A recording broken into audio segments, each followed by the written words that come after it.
You're about to listen to TADPOG. Tyler and Dave play old games. It's a comedy video game podcast. We would like to stress that the hosts are not experts and are really just very crass commentators. Seriously, this is an explicit podcast that happens to talk about video games sometimes. So please enjoy this pretty okay podcast with Tyler and Dave.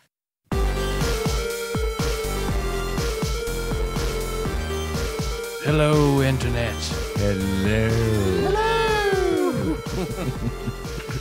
Man, I've been waiting all day to do that. Hello. It's like, I can't wait to get over to Tyler's and do that. Is that right? Yeah, it's true. It looks like it's true. It's true. Welcome to TADPOG. Tyler and Dave and Ian play old games. Today, we're just talking about the ripest gem, virtual Bart. The most unplucked fruit. The most bruised grape. The most unnetted ham. Most tinned ham? Yeah, virtual Bart. Virtual Bart. Curtis Yay. our Simpsons series saga. It's Simpsons month, y'all. Did you know that? It's Simpsons September, October. Simptober? No, that doesn't sound right at all. Simpsons September. Sure. Yeah. Spooky season, as the old folks say. So before we dive into the virtual sphere, what you guys been up to? Did you know that they're bringing Frasier back? Yes. I just found this out the other day. It looks very weird. It looks weird. It looks super weird. Tell me about it. The commercial had me kind of chuckling a little bit, though. It was like, I don't know. It might actually not be terrible. What It's looks on weird? It's on Paramount Okay. Plus. Uh-huh. And Like, it's coming out on Paramount yeah, Plus? Okay. yeah. And he's moved to Boston. Yeah, he's back in Boston. Okay. to be with his son, his grown son. Okay. Although Frederick is not weird. He's totally normal. He's just a dude, yeah. And somehow I don't know how that's possible. and Frasier is somehow more neurotic than ever.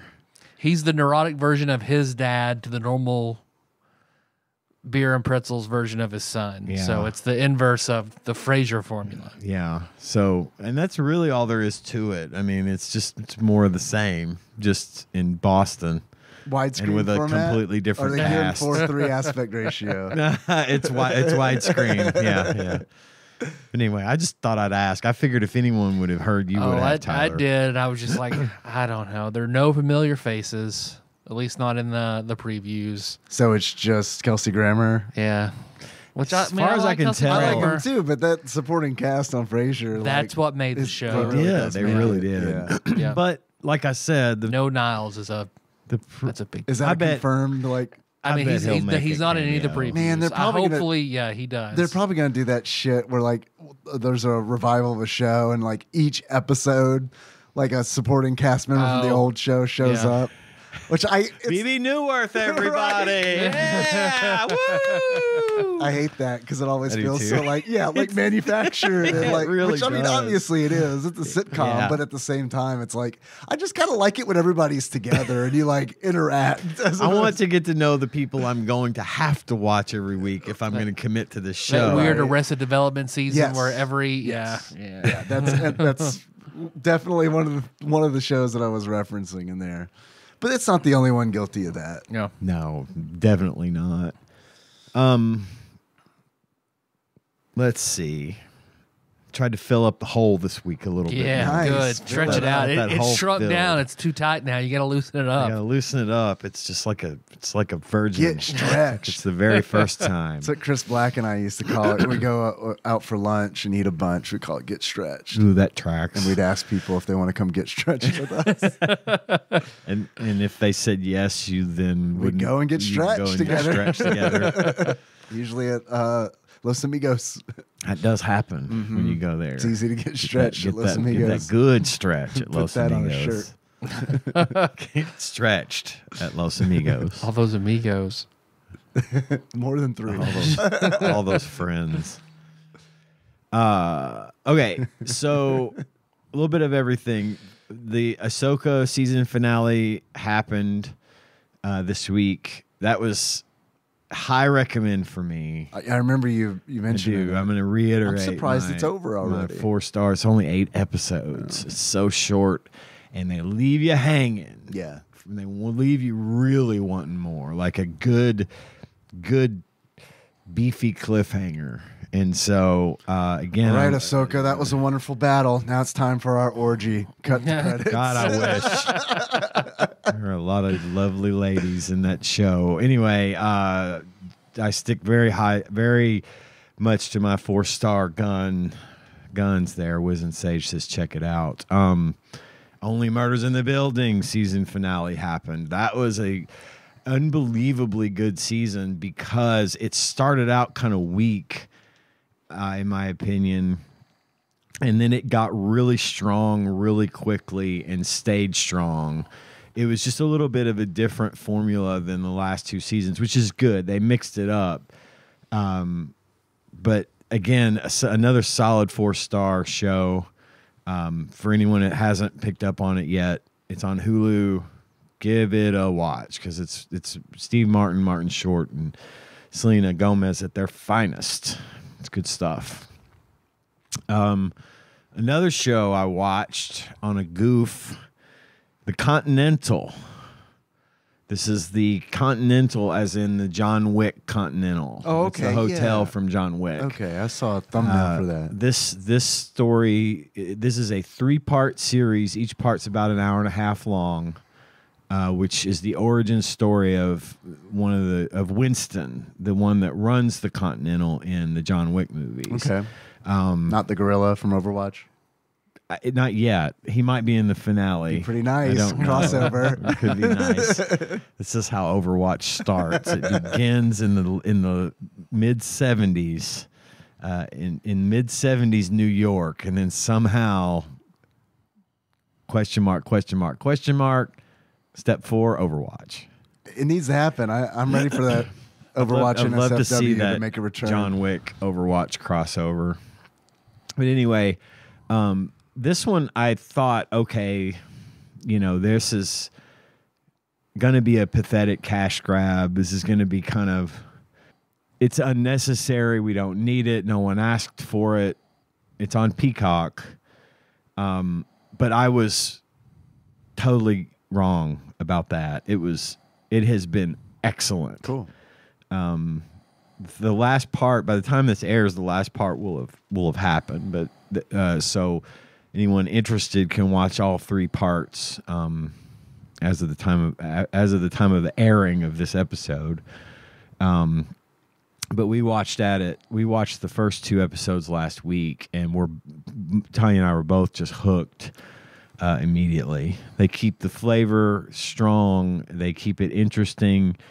The entire cast is good. The action is plentiful and awesome, just like John Wick. They keep it's that universe. They keep the style the same. It's very, very well done, especially considering I thought it was going to be kind of just another cash grab without any real substance. But it's very, very much worth the watch. Cool. 4 more stars. Wiz and Sage says check it out. 12 goddamn stars. So far, we're still going. Okay. I started watching Jujutsu Kaisen on Crunchyroll. It's a big one. I've enjoyed it so far. I'm only about maybe 10 episodes into season 1. I put Psycho Pass down for a little while, not because I don't like it, just wasn't scratching an itch for me. I wasn't in the mood. Wanted to change it up. Just wanted to change it up a little, so I switched over to this because I've been wanting to watch it for a while. Pretty standard stuff, but if you like Demon Slayer, if you like My Hero, and it's done by MAPPA, so it's got that MAPPA feel to it, Chainsaw Man, Attack on Titan, all those things. What's Hell's Paradise. What's the premise? I don't know what the premise is. It's a wildly popular anime. I have no idea what it's about. So the whole thing centers around. This is just another good versus evil kind of deal with this one guy who didn't know. what he had. He just happened. The main character happens to be super strong. He's super strong just naturally. Like, and then at one point he encounters these what's called curses, and they're these creatures, demons, whatever you want. They're curses that normal people can't see, but they create problems and havoc and chaos all over the world. Okay. And there's this group of sorcerers that originate from the Jujutsu high school in Tokyo, and they are trained to fight the curses and to fight. And there's this one king of all curses, and the names of these characters and things elude me. King Shit of Fuck Mountain. But in this case, he is King that's Shit King Curses. of, King funk, Hippo of #2. Fuck Mountain. But I can't give you all the names, but that doesn't really matter. So the King of all curses, who was more or less defeated several centuries ago. One of the things that happened was he's got 4 arms, and all of his fingers were removed from his hands and scattered around the world, and those fingers power curses in some things.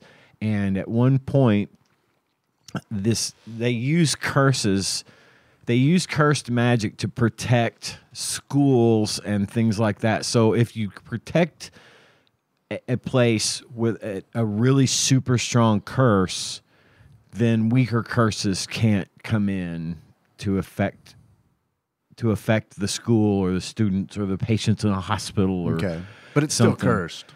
It's still cursed, but it's just an object. It's not like an active like curse that can do anything. It's a cursed object as opposed to a curse. Okay. A cursed creature, if you will. So these so the cursed can't like spawn there. Right, and generally the fact that this is there's this one school where the hero goes, the main protagonist of the show goes. It's a regular school, but outside the school in a small box about 30 or 40 yards away from the building is one of these fingers of this king of all curses. And so it's a really powerful curse, and when there's a really powerful curse at play, lesser curses won't come on the property. Okay. Like they'll stay away. But it also has the unfortunate side effect of attracting curses to it. It's a strange dynamic. But anyway, at one point, this kid and 2 of his friends are in this. They have a club, which is like the ghost club or the paranormal club or whatever. And he gets wind of the fact that this cursed object is there on campus. So he finds it and gives it to this girl who opens it. And meanwhile, one of the people from the Jujutsu high school got wind that this is about to happen. So he's trying to get to the school to stop it. And it's too late. She opens the finger, and a giant curse spawns from it and threatens to kill them all. But this dude, the main character, who is super strong and has no fear and he has just lost his grandfather, and the last thing his grandfather said before he died was take care of people or help people that need help, and so he took that literally. And so he goes and tries to fight this thing, and in the process of fighting it, he like punches it in the gut, and the finger flies up in the air, and he eats it. He gulps it down. Well, reflex. He eats it, and so now it turns out he is a vessel. He didn't know any of this, but he's a vessel that's capable of containing a curse. And so he stops the bad attack and saves his friends, and then the guy that had come to fight to deal with this to begin with says, well, we got to take you back to Jujutsu high school because you need to be executed immediately. And he's like, well, fuck you. I'm not, fuck you. I just ate a gross finger. Fuck you, in other words. Yeah. And he's like, so then they work it out, though. They determine, well, if he's capable of handling any of this king of all curses they've been looking for all this guy's fingers forever, trying to get it all in one place so they can destroy it. Fingers. It's 20 fucking fingers. If you count thumbs, are we counting thumbs? Yeah, we are. And so they decide they're just going to use him to eat up all the fingers. But as the first one he eats, he's now inhabited. He now shares his body with the king of all curses. Okay. And so from time to time, it will come out of him and inhabit his body. Sometimes it's like talks to him as a mouth on the side of his face. But sometimes it'll take over his body and just at some point he gets hurt and has to make a pact with the king of all curses. And the king says, I'll keep you alive. And here's the deal. And he sets out his terms and they accept. And so now he's got this guy in him who is working through him to try to get back. But the kid can contain him without effort. He can just like revert back to his normal self at any point.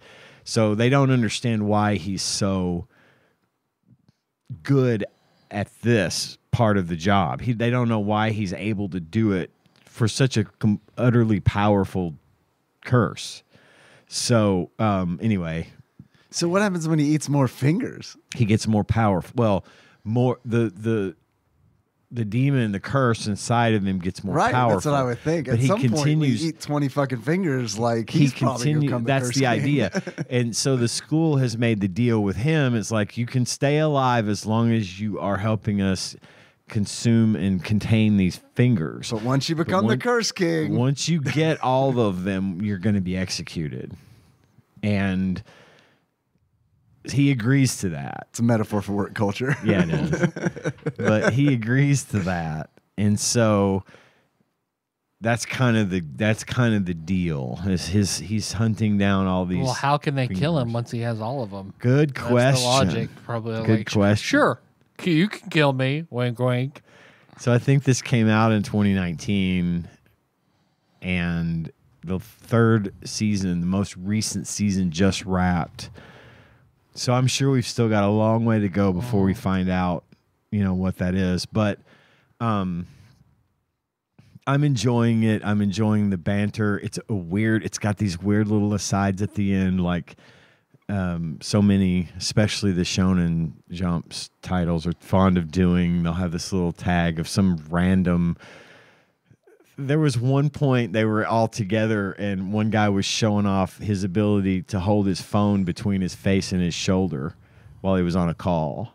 It's like, I bet you can't do it. And they all started trying to do it, and they all one of them dropped their phone and broke it.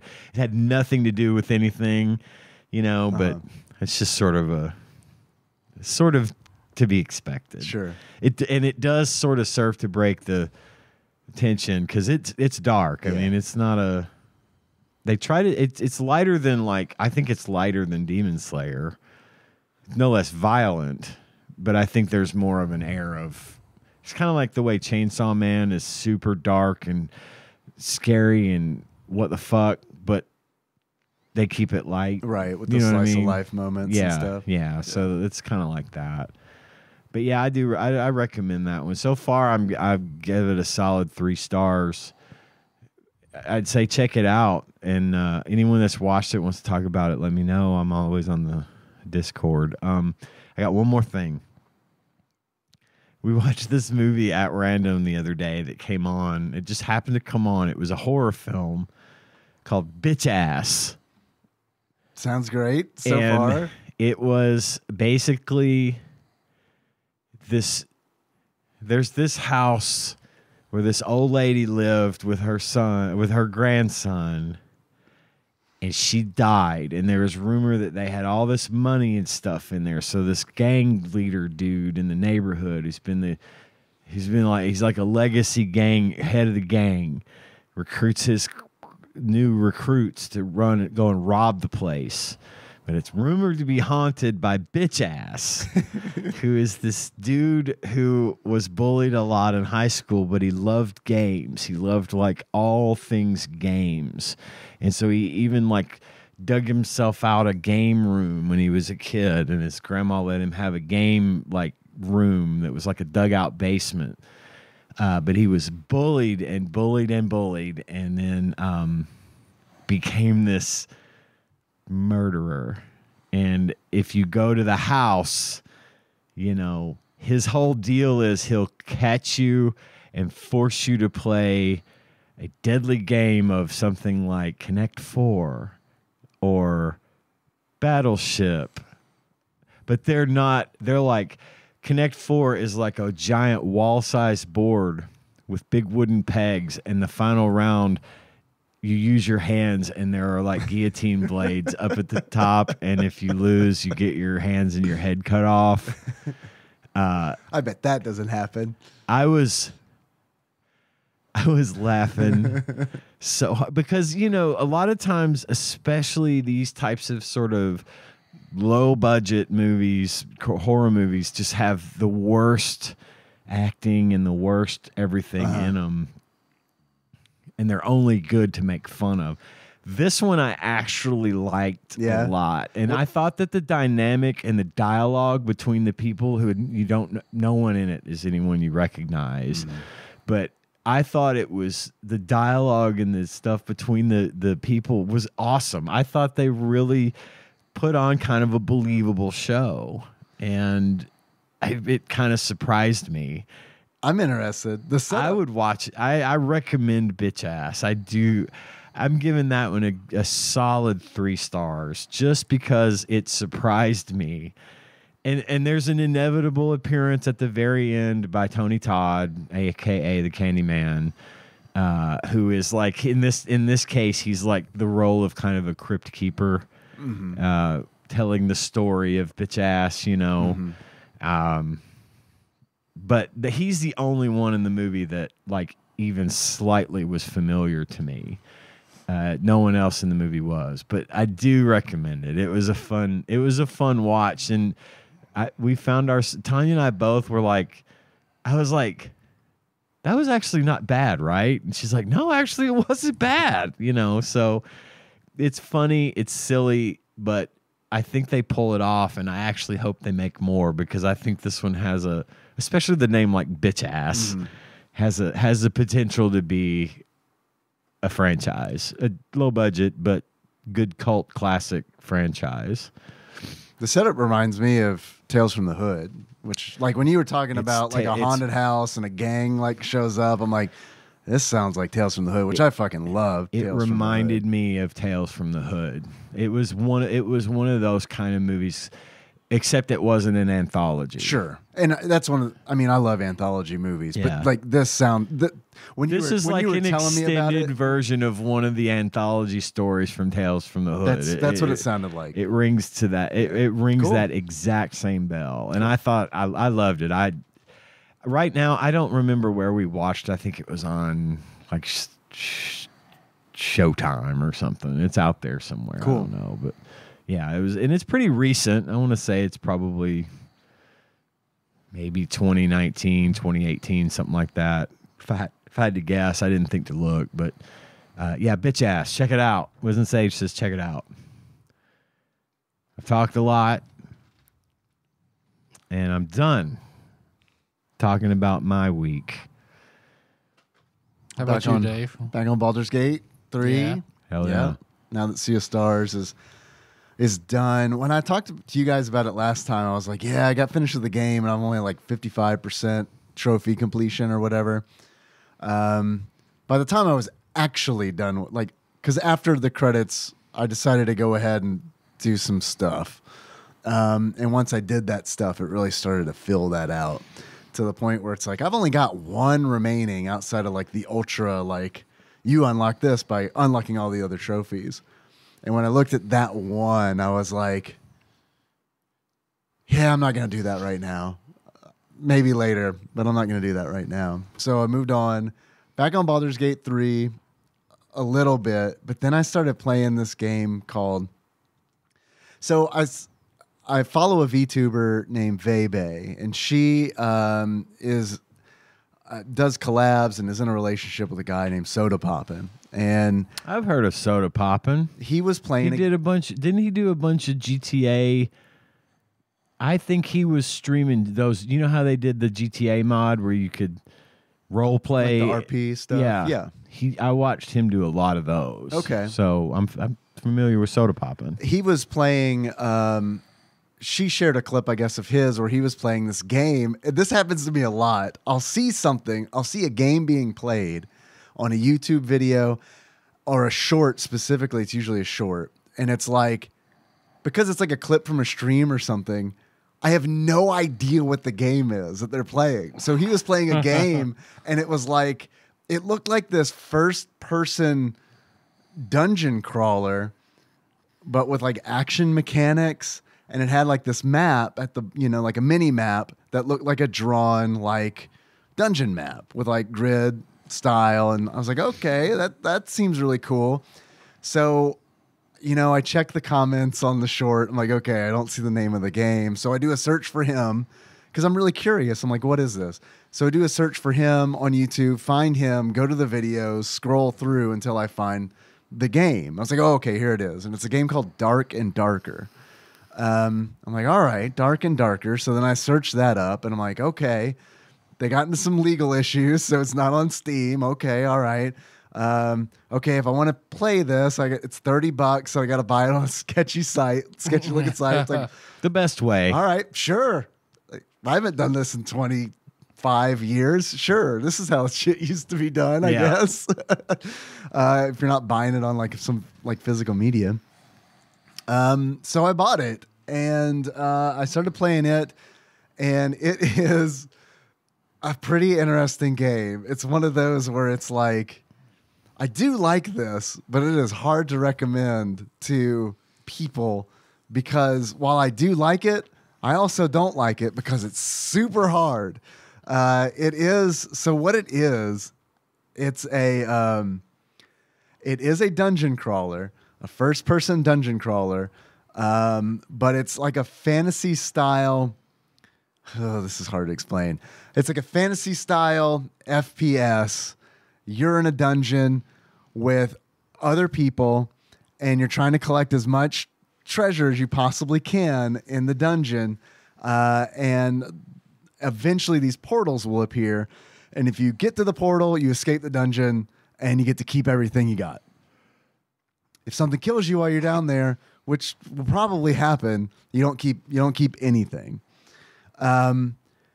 So you're fighting not only against the monsters and traps that are down there, you also have to contend with the other adventurers that are down in the dungeon with you. So it's got this battle royale feel to it in that regard. Okay. There are different classes. So there's fighters and barbarians and rogues and rangers and wizards and warlocks. I think that's all they've got right now. It's an early access thing. They're still working on it, so who knows what it's going to look like by the time it's done. They just did a patch today that for like balancing and stuff.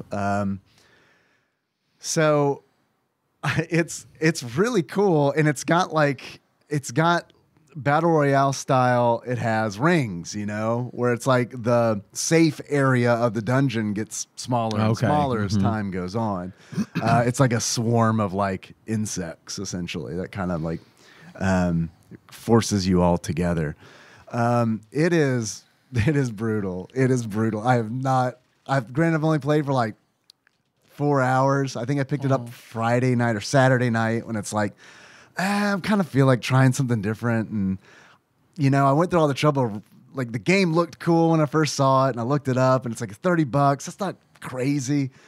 But yeah, it is hard, man. But I think a lot of it is I really want to play a rogue because like that's interesting to me. That's how I want to do it. And I feel like the class is limiting because it's like they start with daggers, and it's like they're clearly like, even like when I go online, they're like, okay, these are the worst weapons of the game. And I was hoping for a little bit more. I was hoping it would be a situation where it's like I can build a character that can stealth through a dungeon. I think that would be great. But the way it works is like as you're playing as a class, that class levels, and you can put, as they level, they gain ability slots that you can pull abilities into. And that stuff carries over, so you don't lose that stuff. And there are things where it's like you can give the rogue better hiding capabilities. You can give the rogue stealth eventually, where like while they're hiding, they can take 10 steps, which I was like, that's GM stealthing in UO. But so I have a feeling like once I play more and unlock more of those abilities, that it hopefully is going to get easier. Right now, it is fucking hard. It is hard. And maybe I just need to try some other classes too. It's really built for like you go in with a party of people, but there's also this dungeon, like this goblin cave, where you can just solo queue. So it's like you and 6 other people go in. Oh, okay. I guess it's kind of like training wheels. So I don't know. What'd you say it was called again? Dark and Darker. So, according to Wikipedia, if I may, yeah, please. On February 16th, 2023, it was reported the South Korean video game company Nexon alleged that Dark and Darker had similarities to an ongoing development of a game that was tentatively titled P3 internally. The band from Scott Pilgrim vs. the World. The snacks you can buy at Walmart with nuts and cheese. It alleged that P3 assets were leaked onto an external server by Mr. Choi, also known as SDF on the Dark and Darker Discord, project team leader for P3, and latter suggested to their teammates to quit Nexon and work on a game similar to P3. Mr. Choi was fired in August of 2021 and was part of half of the 20-member P3 project team who would subsequently join Iron Mace. Iron Mace was founded by Terrence Park Sung-ha, also known as Terrence on the Darker Discord, in October 2021, who is also the P3 project on the P3 project team. Since the disbandment of the P3 development team, the core of the development work was reworked into another tentatively titled game, P7. Iron Mace denied the allegations, stating that the game genre could not be copyrighted and the game was created from the ground up using Unreal Engine assets and handmade code. Blah, blah, blah. Cease and desists were issued. It was taken off of the Steam store, and then in 2023, earlier this year, Iron Mace requested Steam to reinstate Dark and Darker back on the store, claiming that the copyright infringement claims by Nexon were meritless. So, yeah, that's the backstory to Dark and Darker's current legal issues. Yeah, and hopefully it'll get back on Steam. I was worried that it was going to be, since it wasn't on Steam, that it was going to be hard to get in matches and stuff. No, it's been very easy. That's the kind of thing that gains a lot of attention, I think. Yeah, maybe it did it. There's no such thing as bad press, in other words. And hopefully it gets back on Steam. That would be nice. But yeah, I mean, I haven't played in a party. You're constantly playing with other people, but I haven't played in a party. I think that would be more fun. It's got proximity chat, similar to like Phasmophobia. Okay. I haven't run into anybody who's used it. Who's using it. But I do see, like in YouTube shorts and stuff, people are using it all the time. And it's like, well, I wonder if like that's just like, if they're just doing it for content, or if that's just the high level of play is like you use it. I don't see this being like I don't see this as a thing I'll ever be good at, but it's definitely been a fun thing to kind of fuck around with. Yeah. It is an interesting concept. The rogue can you can give the rogue pickpocketing. I don't know if you can pickpocket monsters. You can definitely pickpocket other players. That's one of the things I saw people using proximity chat for. They're like, bro, come here. And then, they start talking and like they're stealing shit from them while they're talking. And it's like, I don't know if this is real or not, but I mean, it's obviously happening in the game, whether or not it's scripted.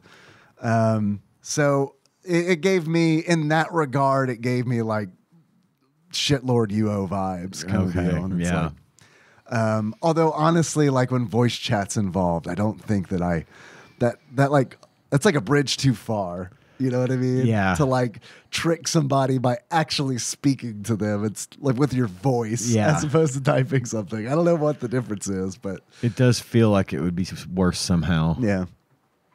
And then I've been watching an anime called Bastard with 2 exclamation marks, which I love this anime. It is a 2022 anime based on a 1988 manga, and it shows because it feels like a 1988 kind of thing. It's like it's horny as fuck and like unapologetically so, and like it gives, when I watch it, it gives me vibes of like I should be watching this with Frankel, because like we would at Apex in like the fucking like late 90s, early 2000s.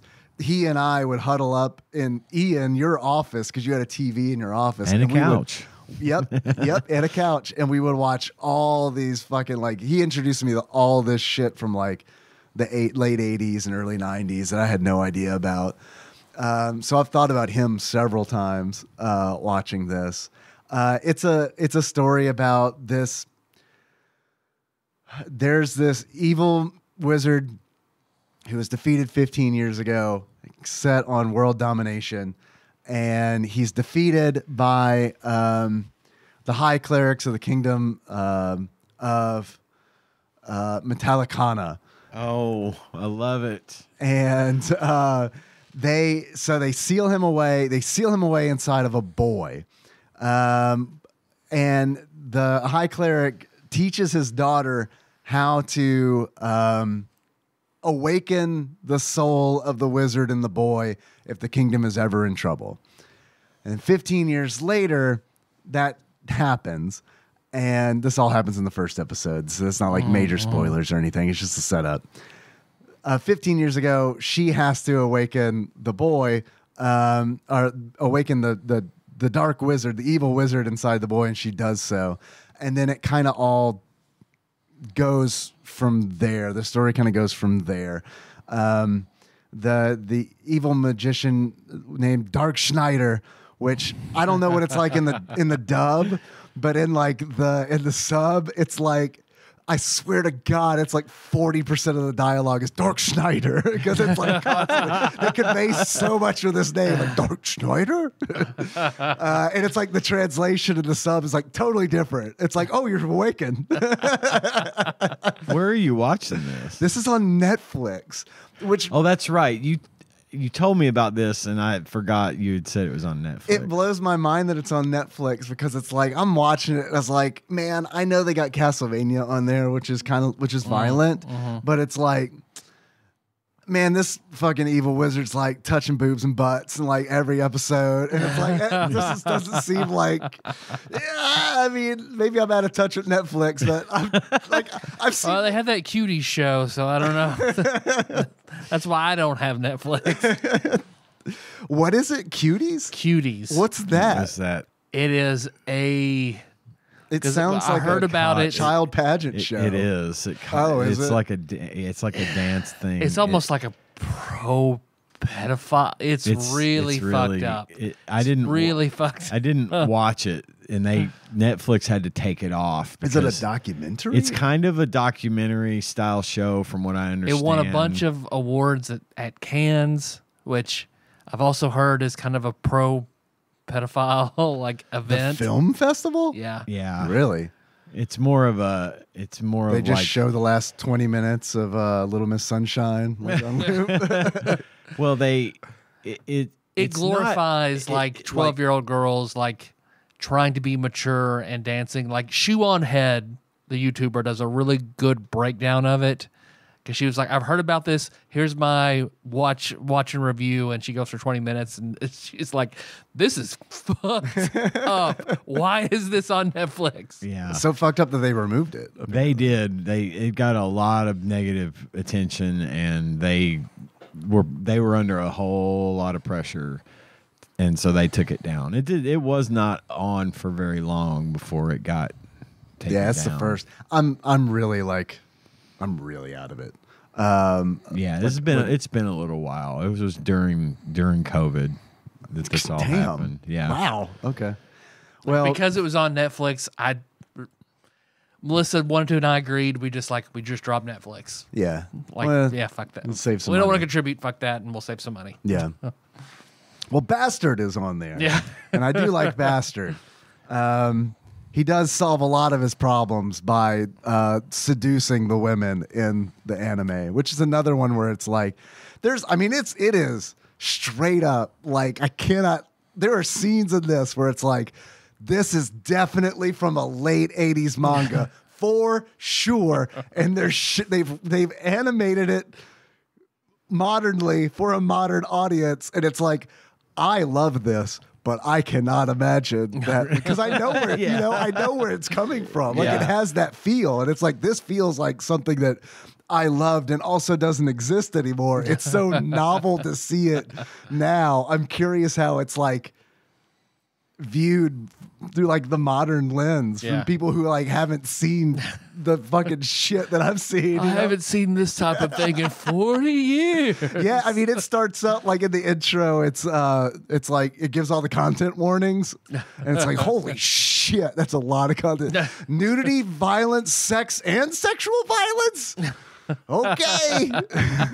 And then like that one goes away, and it's like, oh, also photosensitivity for like flashing. It's like, all right, man, we're fucking like getting in our time machine and going back. Like there's a scene where it's like the I wouldn't say the main character, but like one of the main supporting characters, like she gets kidnapped and like thrown in a pit, and Dark Schneider has to go and save her. And like it takes him a while to get there. It's a ninja castle and it's super far away. So like while she's in the pit, like the ninja leader is like, yes, we'll torture you by embarrassment. And it's like, oh boy, where's this going? And he's like, I have a slime that eats only clothing.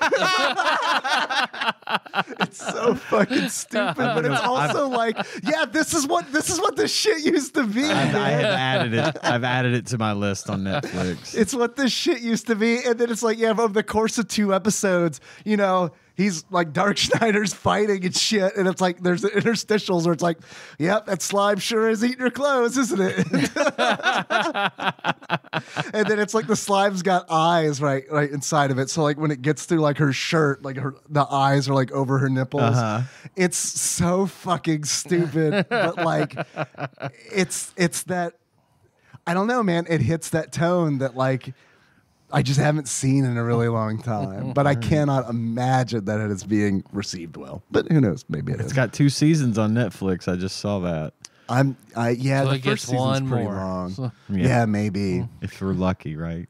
Zom 100's on Netflix too. I didn't realize. Yeah, that. I didn't realize that either. I know Zom 100's on hiatus right now, I noticed. which sucks. Yucks.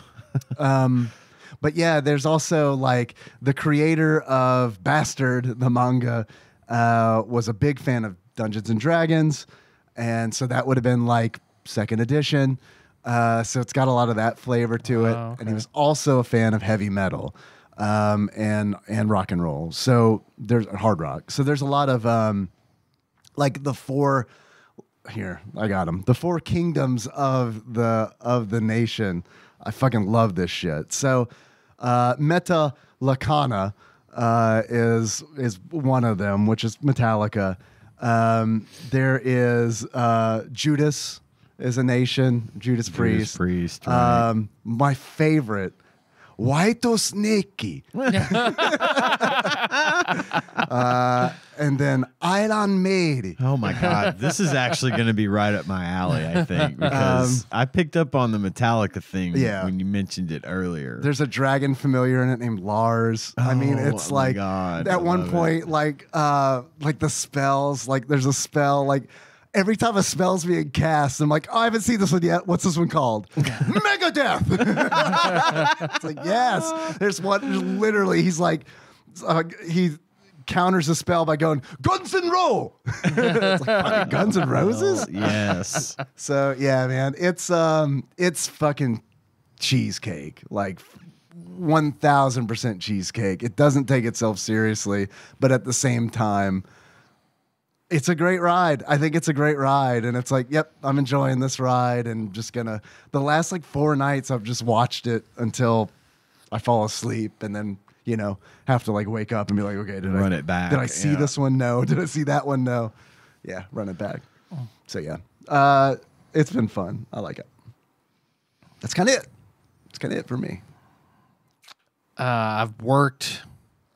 It's pretty much all I've done, and except for one evening. For virtual Bart. For one evening, virtual Bart, I did the day. Trust me, I put in enough time. Girl, but one evening, same. Melissa really wanted to watch.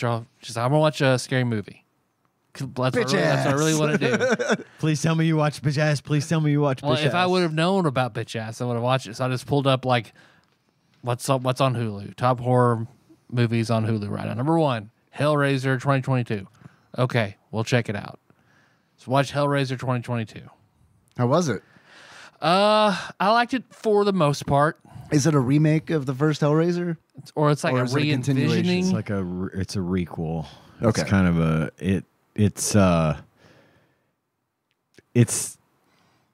it's more Clive Barker than the first one. It's way more like his things that he's into. He's very into bondage and Right. and fetishes like domination and leather, and that's the whole thing that Hellraiser's kind of based on. Sure. is his erotic Sure. fantasies. But they take it to another level in 2022 version. They got away with a lot of it in the original Hellraiser from like the 80s. Which is the only one I've seen. And it gets a little bit more, intense as the sequels go on. They're all pretty good. I can say that's a pretty solid franchise, but 2022, yeah, it came back with a little fire. I mean, I like the rules and the different levels they had for the Cenobites and what the cubes and stuff would do. Man, I hate and that they're called and all that. Cenobites. yeah. Like that is just one where it's like, it just sounds like a little Cinnabon. No, I'm pretty sure Burger King had Cenobites at one point in time. Right? Yeah. So, yeah. And it's the main, the one that Pinhead is a female in this movie, as opposed to in the originals. Okay. Pinhead was a man. It's good. It's good. I'm glad you. I liked it. Melissa, the scene at the very, very end, Melissa was like, "That was unnecessary. That was fucking stupid. I'm out. Fuck that." Because the last 1 minute, she was like, "No, fuck that," and walked out of the bedroom. Didn't make sense, or was it something that was like too intense? It was kind of dumb looking. Oh, I see. I liked that the it was. Scorpion King showed up. I would have liked followed by it Brendan Fraser in Chase. I assumed what was going to happen, but then they just went ahead and showed it. It's like, Gotcha. well, that would have been better implied, as opposed to that it just looked sort of weird, and they showed it. I don't know, but all in all, I liked it okay. Cool. So yeah. Oh, there's something I forgot. I'm sorry, Dave. We're out of time. Ooh. Okay. Oh well, no. We're I can give you some more. I got a little more left. The developer of Guess the Game reached out to me. Do you guys know about Guess the Game? Mm-mm. Did you mention this? No. I don't know then. It sounds familiar for some reason. You may have heard about it on the Discord, because I found out about it, I think, through Big Dick Pie Baker Chris Vaughn, during COVID, I feel like it was. Well, I mean, technically, it's still during COVID, but, we've in the beginning we've mentioned COVID twice. We can't mention it again. Okay. Well, shall not. or it comes back. It's like Beetlejuice. Yeah, right. I got my flu shot today. I gotta go get mine. I got a skin TB test, too. I hate those. But Lauren Boebert comes and gives you hand jobs if you say Beetlejuice 4 times. Beetlejuice, Beetlejuice, Beetlejuice, Beetlejuice, Beetlejuice, Beetlejuice. I saw that video. It was hot.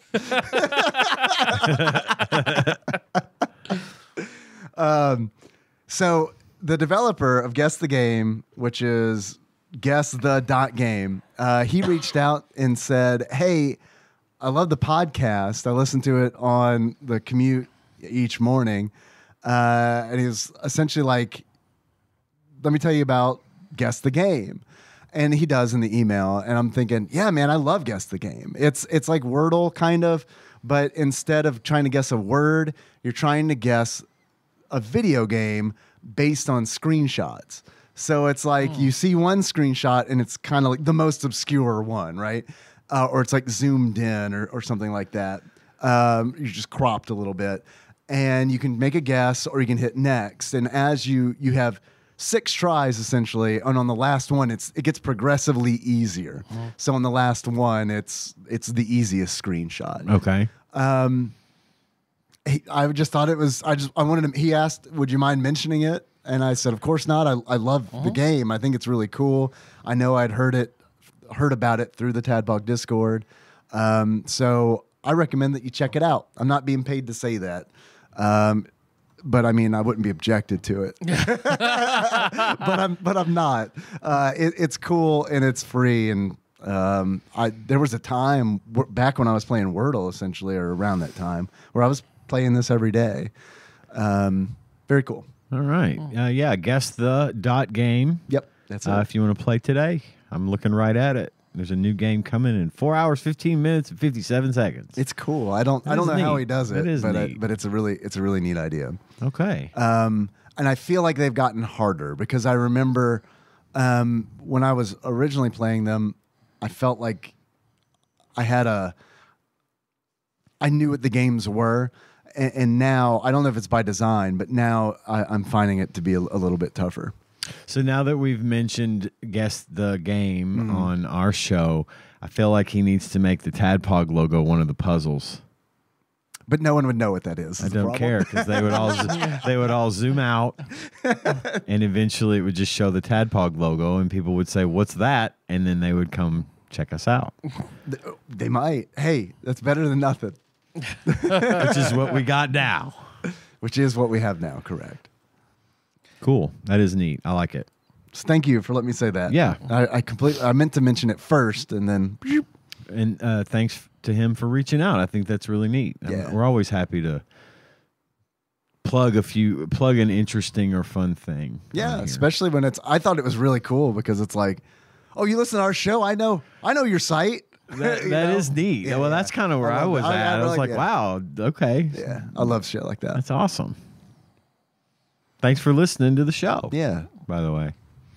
And one where it's obviously not like, because we get a lot of comments that are blocked on the WordPress that's like, on the Return to Superman episode 12 or whatever post, we'll get like a comment, I enjoyed your insightful commentary on this topic. You know, we're just like, so like generic and like, obviously written by a bot. Clearly written by a bot. Yeah. Well, which comment? Where we're talking about Superman's mullet? Or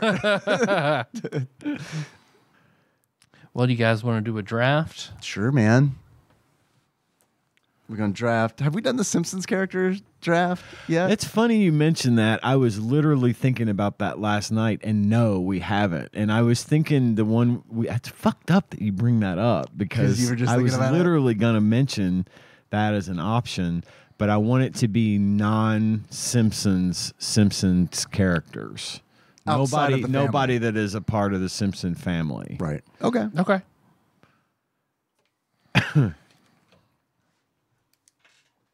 The extended Simpsons draft. Shit, I'm not prepared for this. I don't know why I suggested it. Ian, name two numbers. 1 and 2. Dave? 5 and 6. All right, I'll have 3 and 4. 3, me. And I mean Simpsons characters that don't live in the house. No Homer, Bart, Marge, Maggie, or Lisa. No playable. Well, Maggie's members of the Well, Simpson family are allowed, just none Not in the that house. are in the house. Grandpa's And that- allowed. Grandpa would be allowed. The Danny DeVito, Homer's brother, would be allowed. Snowball and Santa's Little Helper are allowed. Okay, so None of the human Simpson family that live in the house. Okay. I won't probably pick any of the ones. I'm just saying. I'm just trying to eliminate the 5 obvious ones. Sure. Then I will claim Krusty the Clown. Nice. Top spot. Hey. A great choice. Dave. I'll go with Principal Skinner. Good pick. Yeah, I like Principal Skinner. Now, Principal, like Skinner, or I'm trying to think of his real name. I can't remember it. I can't remember it either. I might have to look it up because it's bugging me now. But that episode, I Wait, remember. what was the question? The Skinner's real name? Oh, Armin Tanzarian. There it is. Armin Armin Tamzarian. Yeah, that episode, man. I hated that episode when I saw it the first. I remember seeing that episode the first time and being like, I hate this. I loved it. I loved it. It didn't matter that it was just. I don't know. I loved it. But that was. I felt like that was kind of like a, maybe not a first for The Simpsons, but I feel like up until that point it was a little more grounded. You know what I mean? Yes. That one was like a, This is what they're doing now. Okay. Which, I mean, I think it led, like, after that, I think it led into some really good things, for sure. It was just jarring, I think, the first time I saw it. Ian, number 1. Duffman. Nice. Duffman. I love Duffman. Not Specifically, wasn't on my bingo card. specifically as let me clarify. Hold on, because yeah, it's Duffman. It's Duffman. Just Duffman. I was thinking of something else. I love Duffman. I love that character. Yeah. I love how he'll just randomly show up and start like thrusting his hips, and he's got beer on his shoulders. It's the funniest. It always makes me laugh every time. No, Duffman's great. Duffman's great because, especially when you're not expecting Duffman. Like, Duffman used in, like, a sad moment is hilarious, always. You know? Like, Well, and that's one of the reasons I picked him, because he just shows up at random, like you're never expecting him. yep. Duffman has a doctor's appointment and needs to leave. You know, I love that shit. Then my second one, I have to grab Abraham Simpson. Phew. I thought for sure you were going to pick mine. I love Grandpa Simpson. I wore an onion on my belt, which was the style at the time. Dave, number 2. Troy McClure. Damn you. You might remember me from such films as. Ian's Draft. God, I love Troy McClure. Yeah. Ian, number 2. I want to make sure I get his name right. Gil Gunderson. Oh, Gil's great. Oh, Gil's about to hit it big. If I just sell one more house, I'll make it. I love him. He reminds me of like a comedy version of one of the old dudes from Glengarry Glen Ross, you know, just that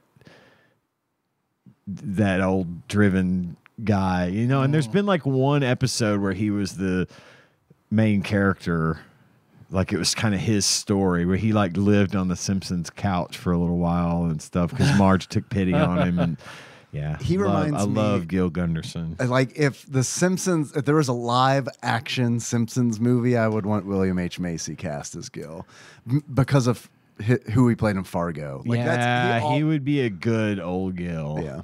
Well, in the dude, I'm thinking that I truly believe he was modeled after was Jack Lemmon, which he's passed, but right. Still, that's who I think of Sure. as Jack Lemmon every time. Oh, Gil's about to win this draft. All I got to do is get 3 more good picks, and I'll be at the top. I'll tell you, I'll finally get what's coming to me.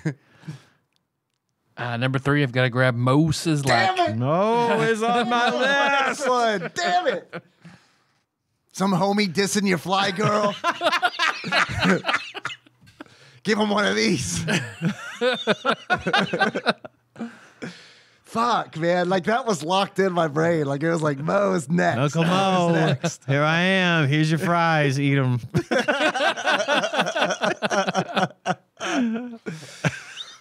Oh, fuck. I'll go Sideshow Bob then. Oh, yeah. It was between those two. I'll go Sideshow Bob. Yeah, it was very much because I nearly grabbed number 2, but I was like, there's more Mo there. I'll get Sideshow Bob next. So we exchanged.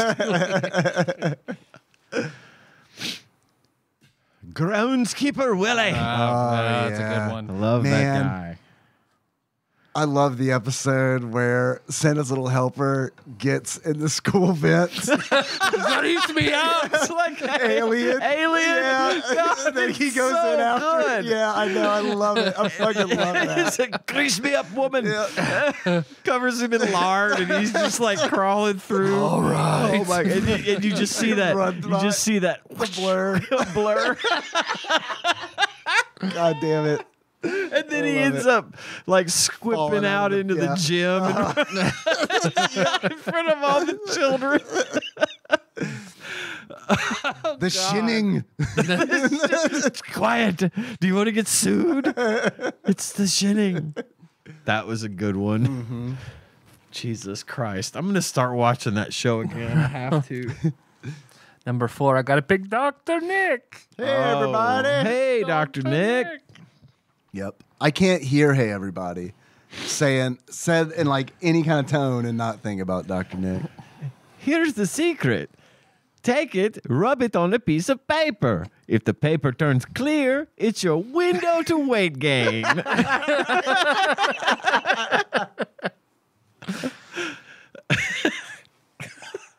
Man. I'll go Mayor Quimby. Good choice. I'll go Mayor Quimby.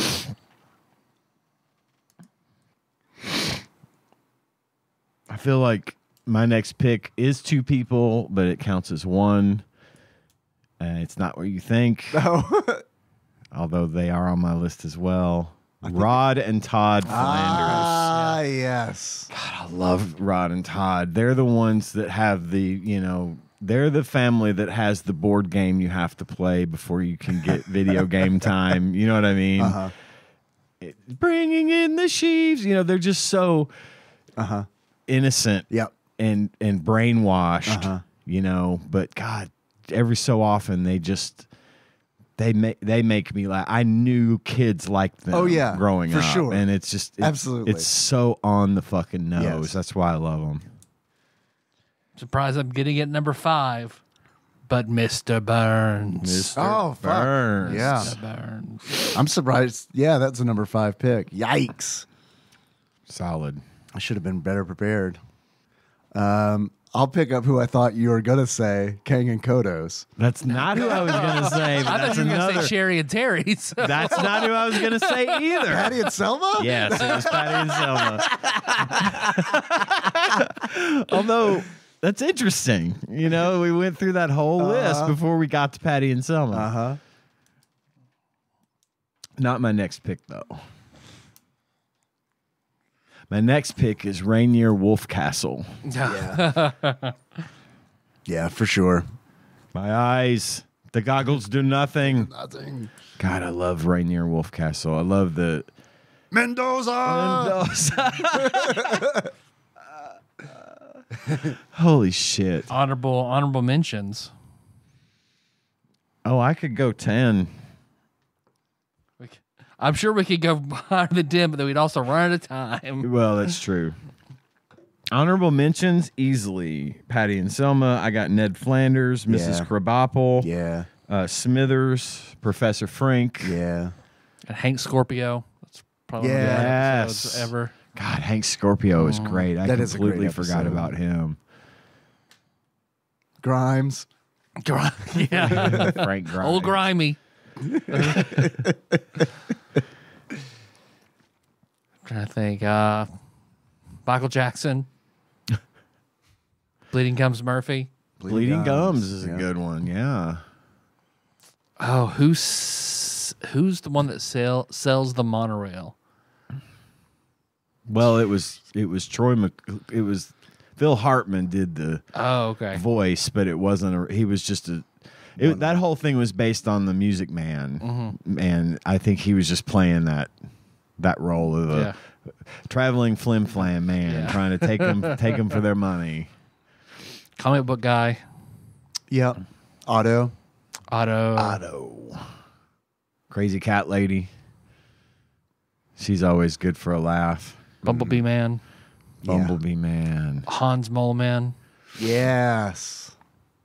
Fucking Homer's buddies. Barney. Barney and Lenny. Lenny and Carl. Lenny and Carl's another inseparable duo. It's a good draft. Pretty good. Yeah. Oh, yeah, it was. Appropriate. Take a Yes. break, get into some game talk. Yeah. Yes, we will. Some virtual Bart. God, I Hell can't wait. yeah. Hell yeah. Our computer lab actually has a computer in it.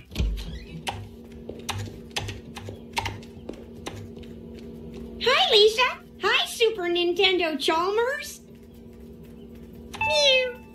I'm learning.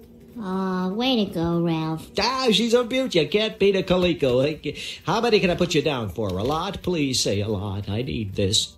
I don't know. I'm not even sure we can keep this one. It's up to Lisa. What do you say, Lisa?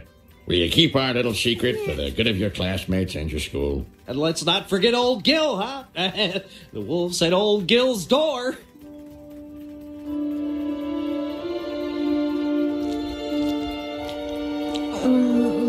I guess I don't have much choice. Oh, thank God. Now let's talk rust proofing. These Colecos will rust up on you like that. Shut up, Gil. Close the deal. Close the deal. And now for the game talk. Game talk. Hello. So, Virtual Bart. Virtual Bart. Y'all. Second Video game. of the Simpsons series sequel to Bart's Nightmare. I have Third of the notes. series. Oh, it's third? Because we did Krusty's Super Fun House. Oh, you're right. Okay, yeah, third. This one is Damn. actually feels like a direct sequel to Bart's Nightmare. It is. Okay, well, that makes sense. Yeah. I have notes today.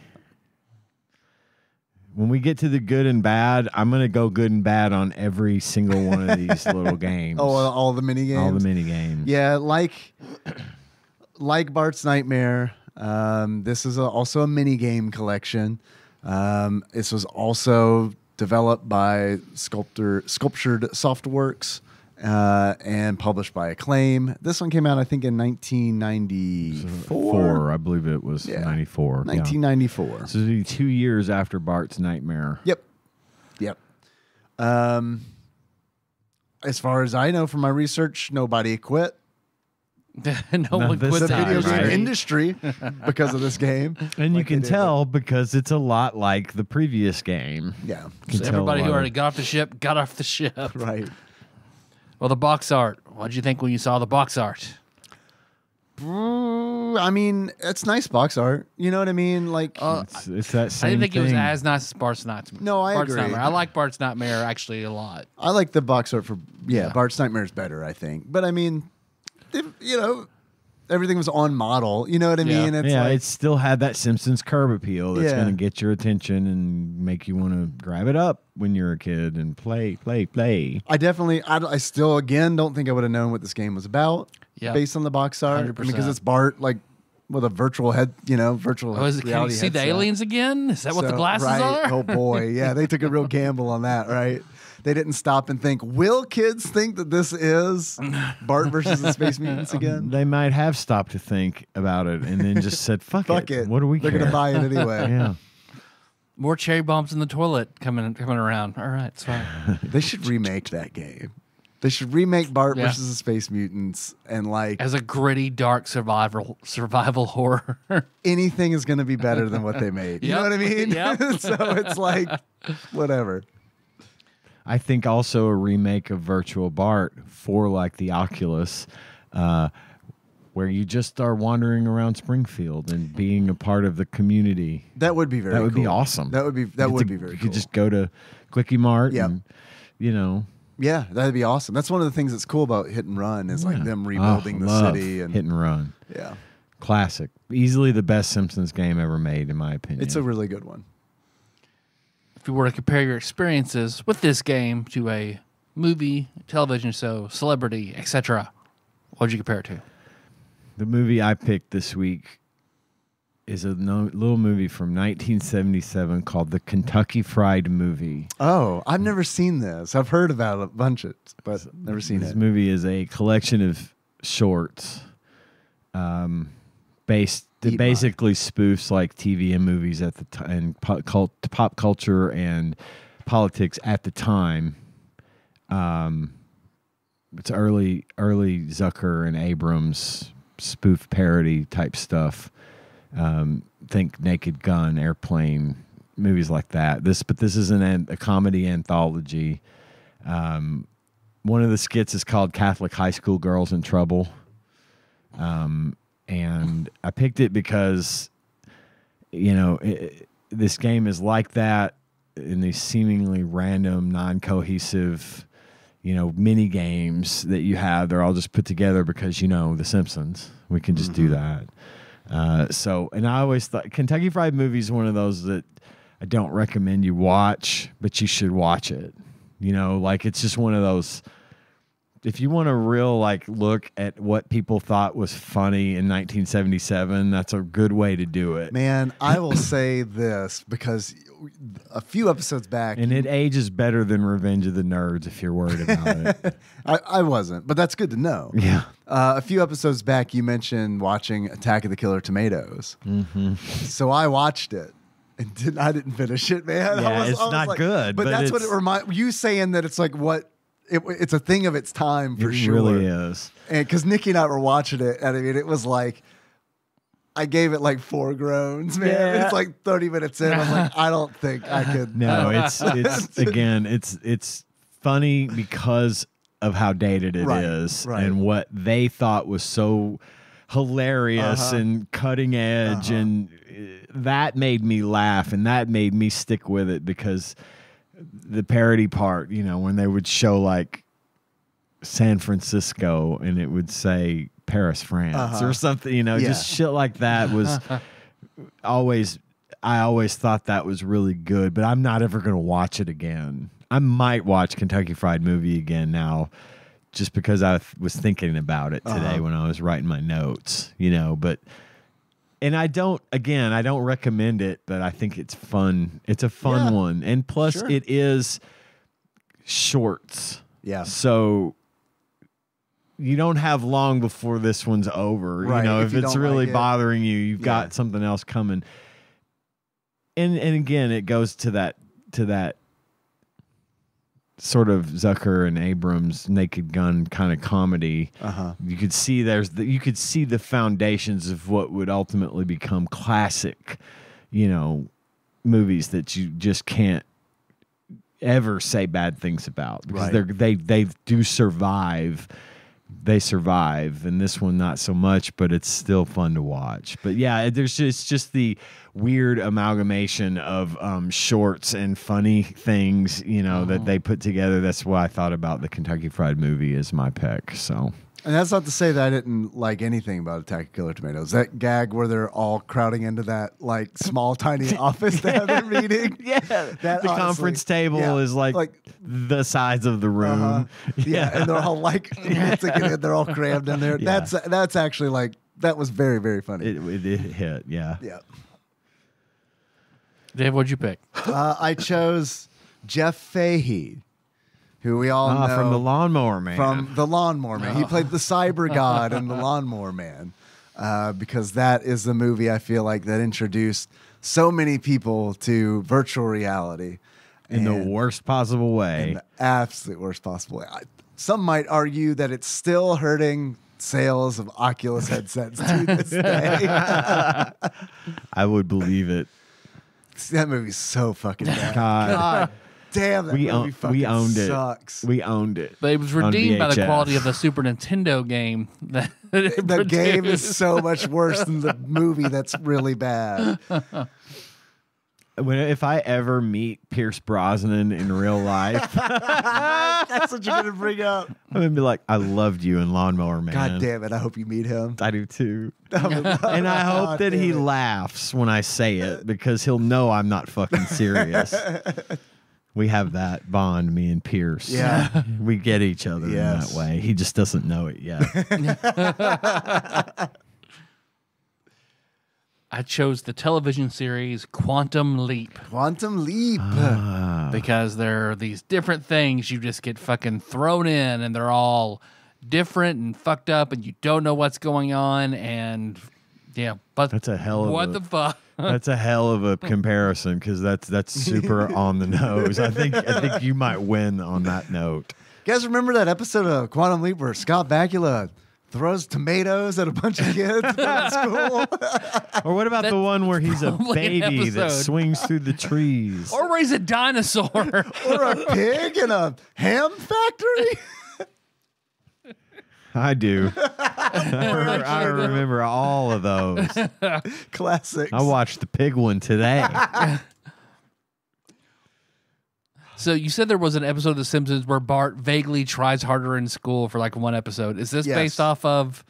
This one does A not gag appear to be Yeah, I don't know. based on it. This is it's a science fair. You know, it starts off where Bart is walking. All it is he's walking through the science fair and gets picked as a volunteer to be in the virtual reality thing. Which, but for there's whatever no reason- episode correlation other than all the ones that had science fairs in them. Yeah. Is really all I could say. And for whatever reason, the virtual reality exhibit involves a big wheel that they strap somebody on and then put a headset and then spin it. Yeah, it's a virtual reality. That's virtual reality. Didn't your Oculus come with one of those? Hypothesis. I have of like this 3 of experiment. them in my house if you need one. All right, so like Bart's Nightmare, but it's more straightforward. There's no street level you have to wander around There's no on. hub You just world. go one level after the other randomly. That's randomly selected. So out of 6 levels, so there's prehistoric Springfield, where you are. What kind of dinosaur would you say he is? A Bartlosauraptor. Seems about right. A small Bart dinosaur, yeah. Then there's one where Bart's a baby, Yeah. and this nonsensical adventure bouncing around town. And that Well- one kind of has hints from an episode of Yeah, The Simpsons, a flashback. Homer goes after the ice cream truck, and Bart tries to chase after him to get some ice cream. I know the water slide because you're on the water slide going down and Mount Splashmore. having to maneuver that. I remember that episode. Yeah, Yep. level not as good as the episode it's named. Not it's after. even close. There's a level where you throw tomatoes at students trying to mess up picture day. Right. The pig escape where you're Bart as a pig trying to rescue the other pigs and get out of Krusty's ham factory. Yep. Ham, bacon, hot dog factory. Corn dog as well. Yeah.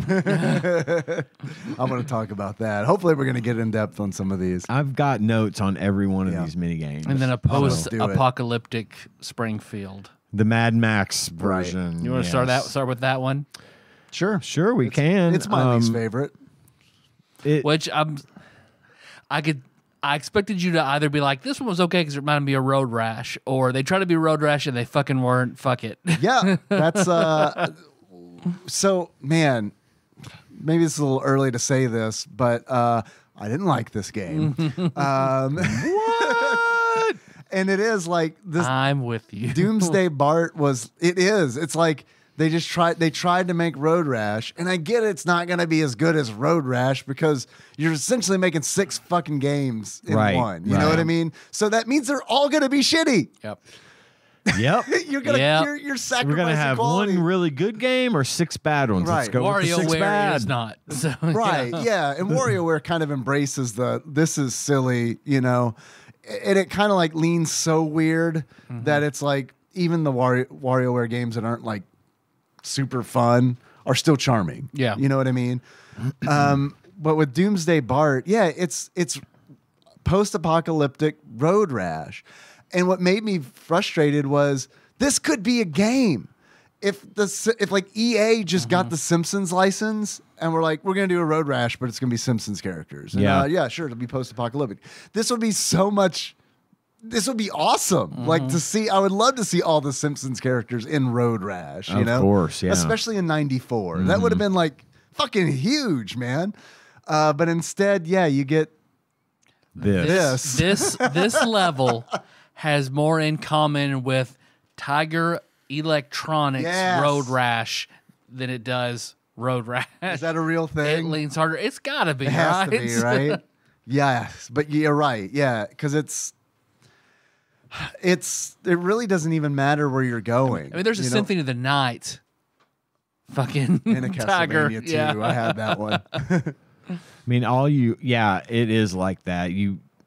The controls are impossible to understand. You're not really following the road. You're just riding. It's the same like two cornering segments with skulls, rocks, and then guys coming up. It is 100% could be a Tiger Electronics. Do left, right, up, down as you see the things appear in the illusion that you're moving forward. There was an old driving game that used to have it was a physical thing, not a video game, but it was this physical little console that had a fucking plastic car on a stick, and the road would scroll under it, and you would just steer the car like side to side. That was more fun than this. Sure. You could throw tomatoes or whatever the fuck at the other riders, Jimbo and Kearney, and hit them if they're in front of you. You had the option to try to hit them from the side as well, which was I could never get that to work. You could kick them. They hit you just as much as you hit them. So. Yeah, yeah, and they sprinkle popsicles around for you to build your health back up, and without it, you could not make it. This is one of the many times in this game where there is no way you can make it through without taking lots of damage because of the way the way the school bus comes at you just fucking out of nowhere. Call back maybe to Bart's Nightmare. Possibly. And every Simpsons game we do has to have an unavoidable giant murderous auto trying to kill Bart. And sometimes it would be like they would come so often that there would literally be two on the screen at the same time. Oh, yeah. And it's like, there's only one auto and one school bus. Come on, at least time it better. And if palette swap them, something. Yeah, anything. If you were paying even the slightest bit of attention, then you see these little markers that count down from like 7 or 8 or whatever as you get closer to Springfield to kind of give you at least they sort of give you a little bit of a hint as to how far you've got to go. So that's something, I guess, that's good that could be said about that level. And again, I'm with you. I like the concept, and I think it could have been executed nicely as its own game. I think it would have been great. Yeah. I mean, especially on the Super Nintendo, because it's like your options for something like this on the Super Nintendo are limited. Because Road Rash was Genesis, and it's like one of those where it's like, I feel like this could have been huge had it been like properly developed. Have and they actually done something? Yeah. Although this mini game is responsible for one of my good things to say about the game. Okay. Which is at the very end when you win the level. I don't know what that's like. I had to watch it. Oh yeah, I know what you're gonna say. Bart runs in, jumps on the couch, and then a very clear, sounds good, looks good, Krusty the Clown. Welcome, surviving children. Hello, surviving children. Hey. Yeah, it was funny. That was good. The little cutscenes. I watched a long play of this. I did not.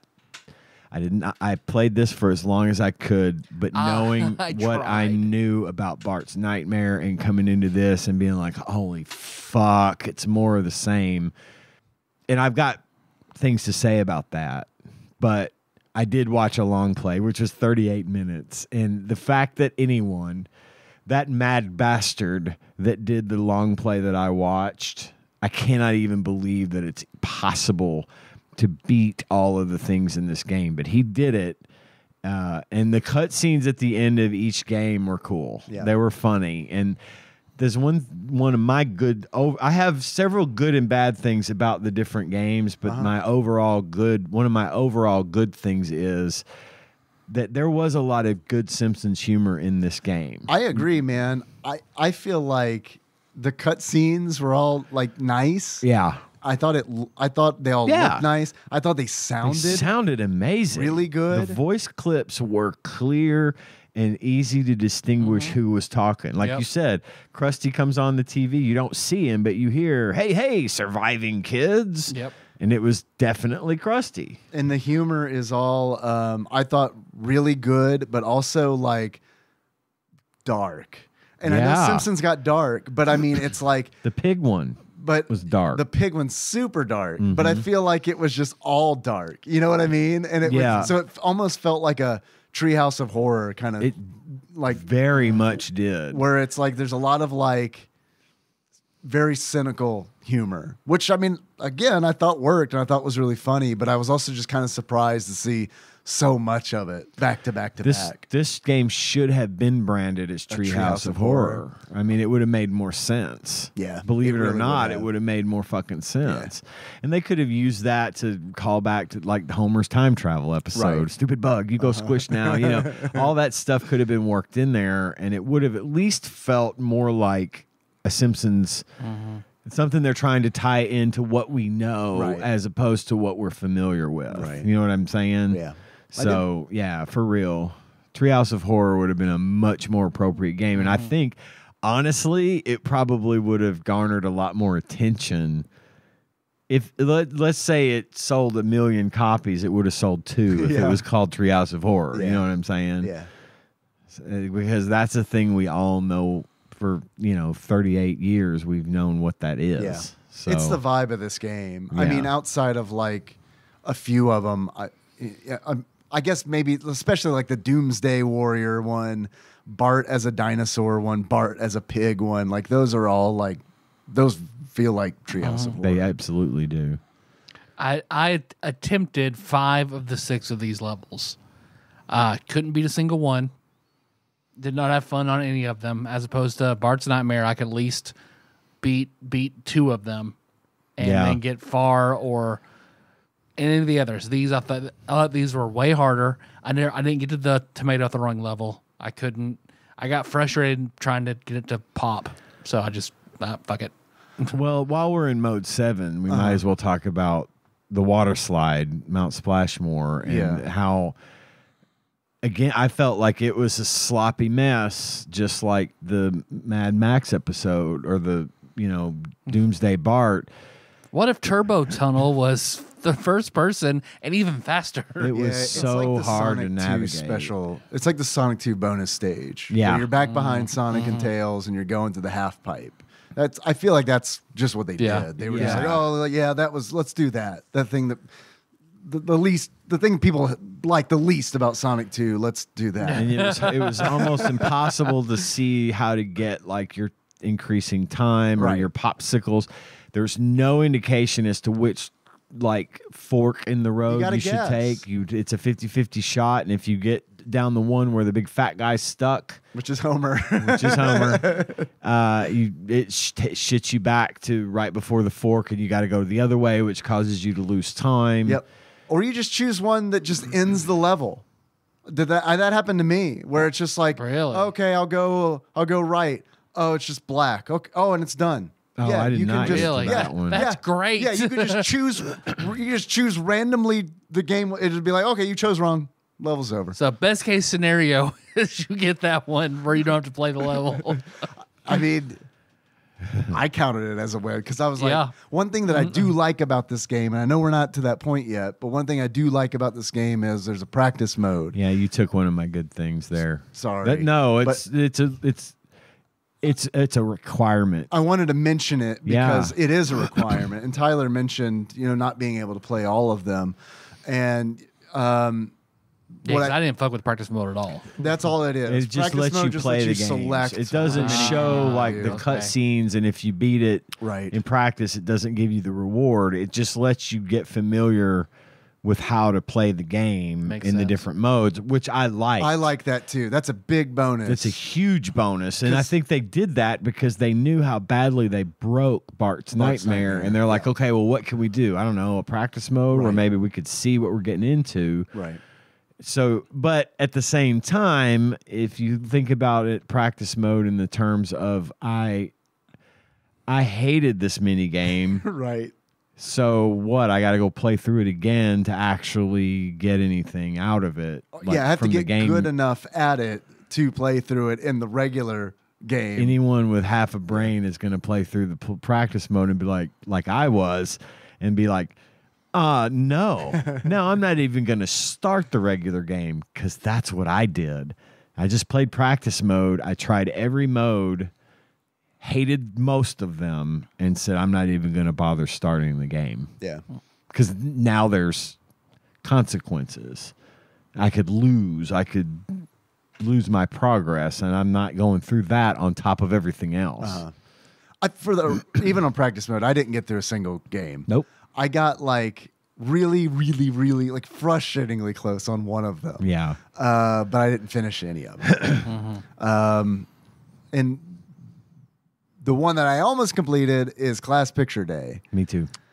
And that's my favorite one. Me too. Even though it's still bad. While we're in I like mode the 7. idea of Yes. it. It Still. looks like a creative thing to do for a mini game. Yes. It's not terrible. I Right. actually liked the concept. I liked Me the too. aiming system. I thought that was neat. Me too, but I wish you had more control over how, because, okay, the way it works is kind of honestly, Bart's throwing tomatoes or eggs at his classmates on picture As day. they're crossing in front of the school, he's hiding behind a bush. Right. And you're throwing tomatoes. There's 2 parts to the stage: the tomatoes at first, and then the eggs. Right.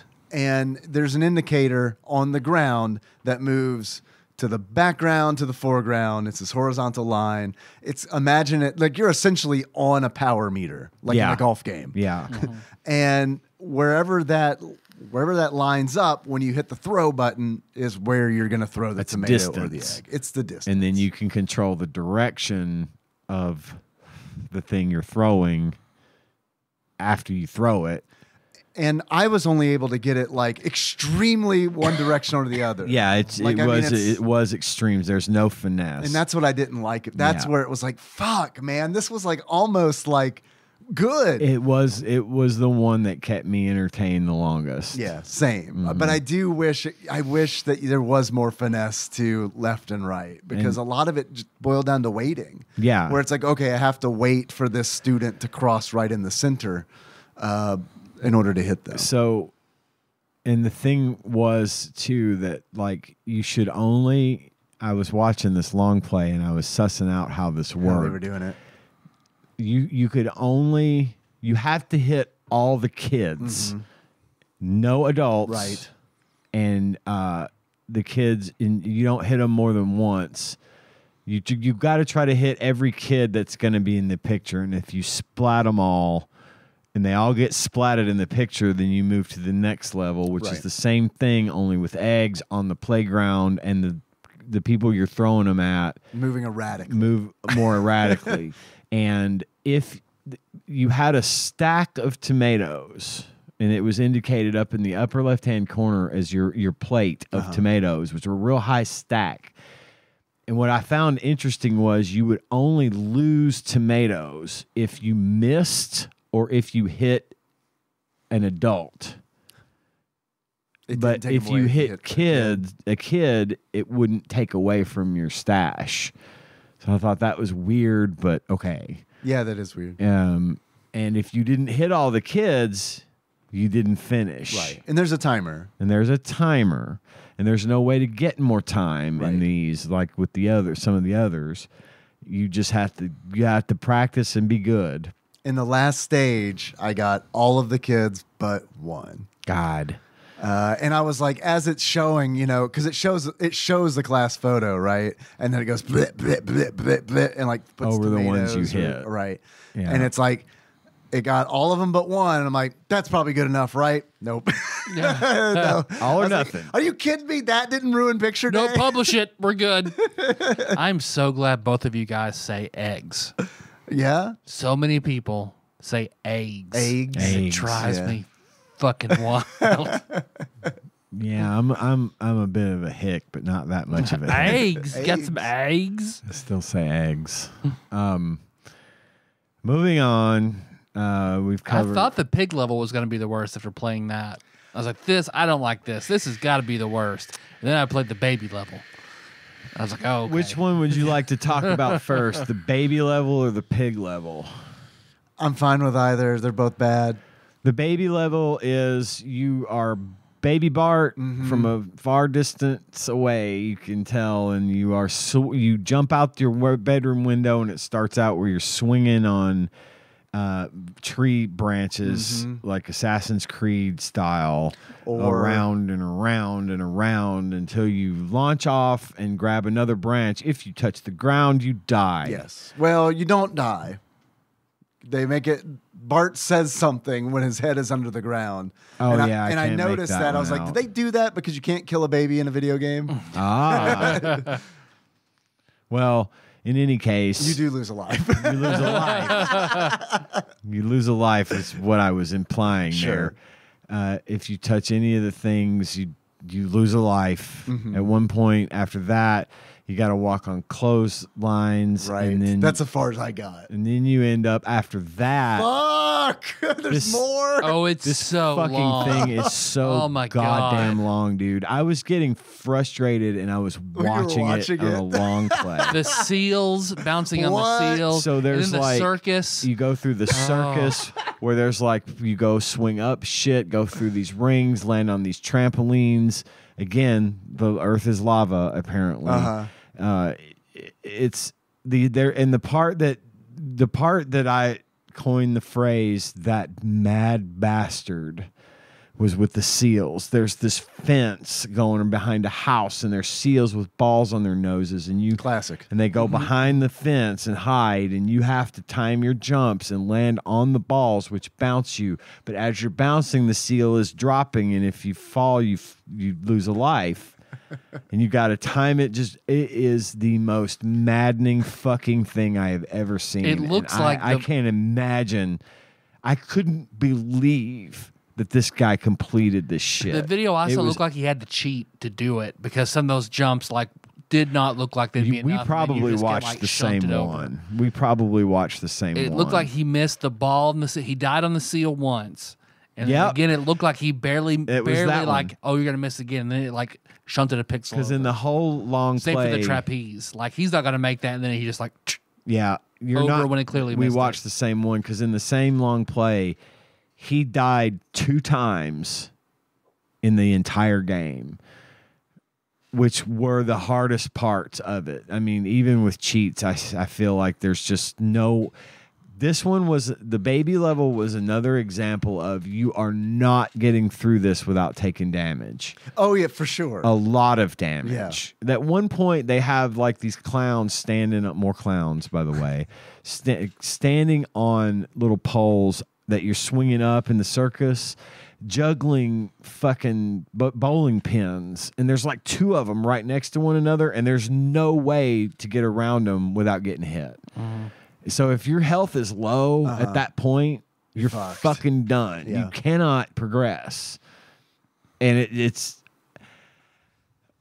the thing that I will say as one of my overall bad things was the fucking platforming levels of this fucking game were insanely long. Yeah. Way too fucking long. And like the dinosaur one, which we'll get to in a minute, that one never fucking I didn't think it was ever going to stop. I thought I got close to the end, but there's no way I did. From the way you're talking, there's I promise you didn't. And I just don't. This is one of those games. Were you dodging burps in the dark? Nope. Yeah, because there's a whole segment where you do something like that. Nope. And it's not just awful. It's not just dark. It's black.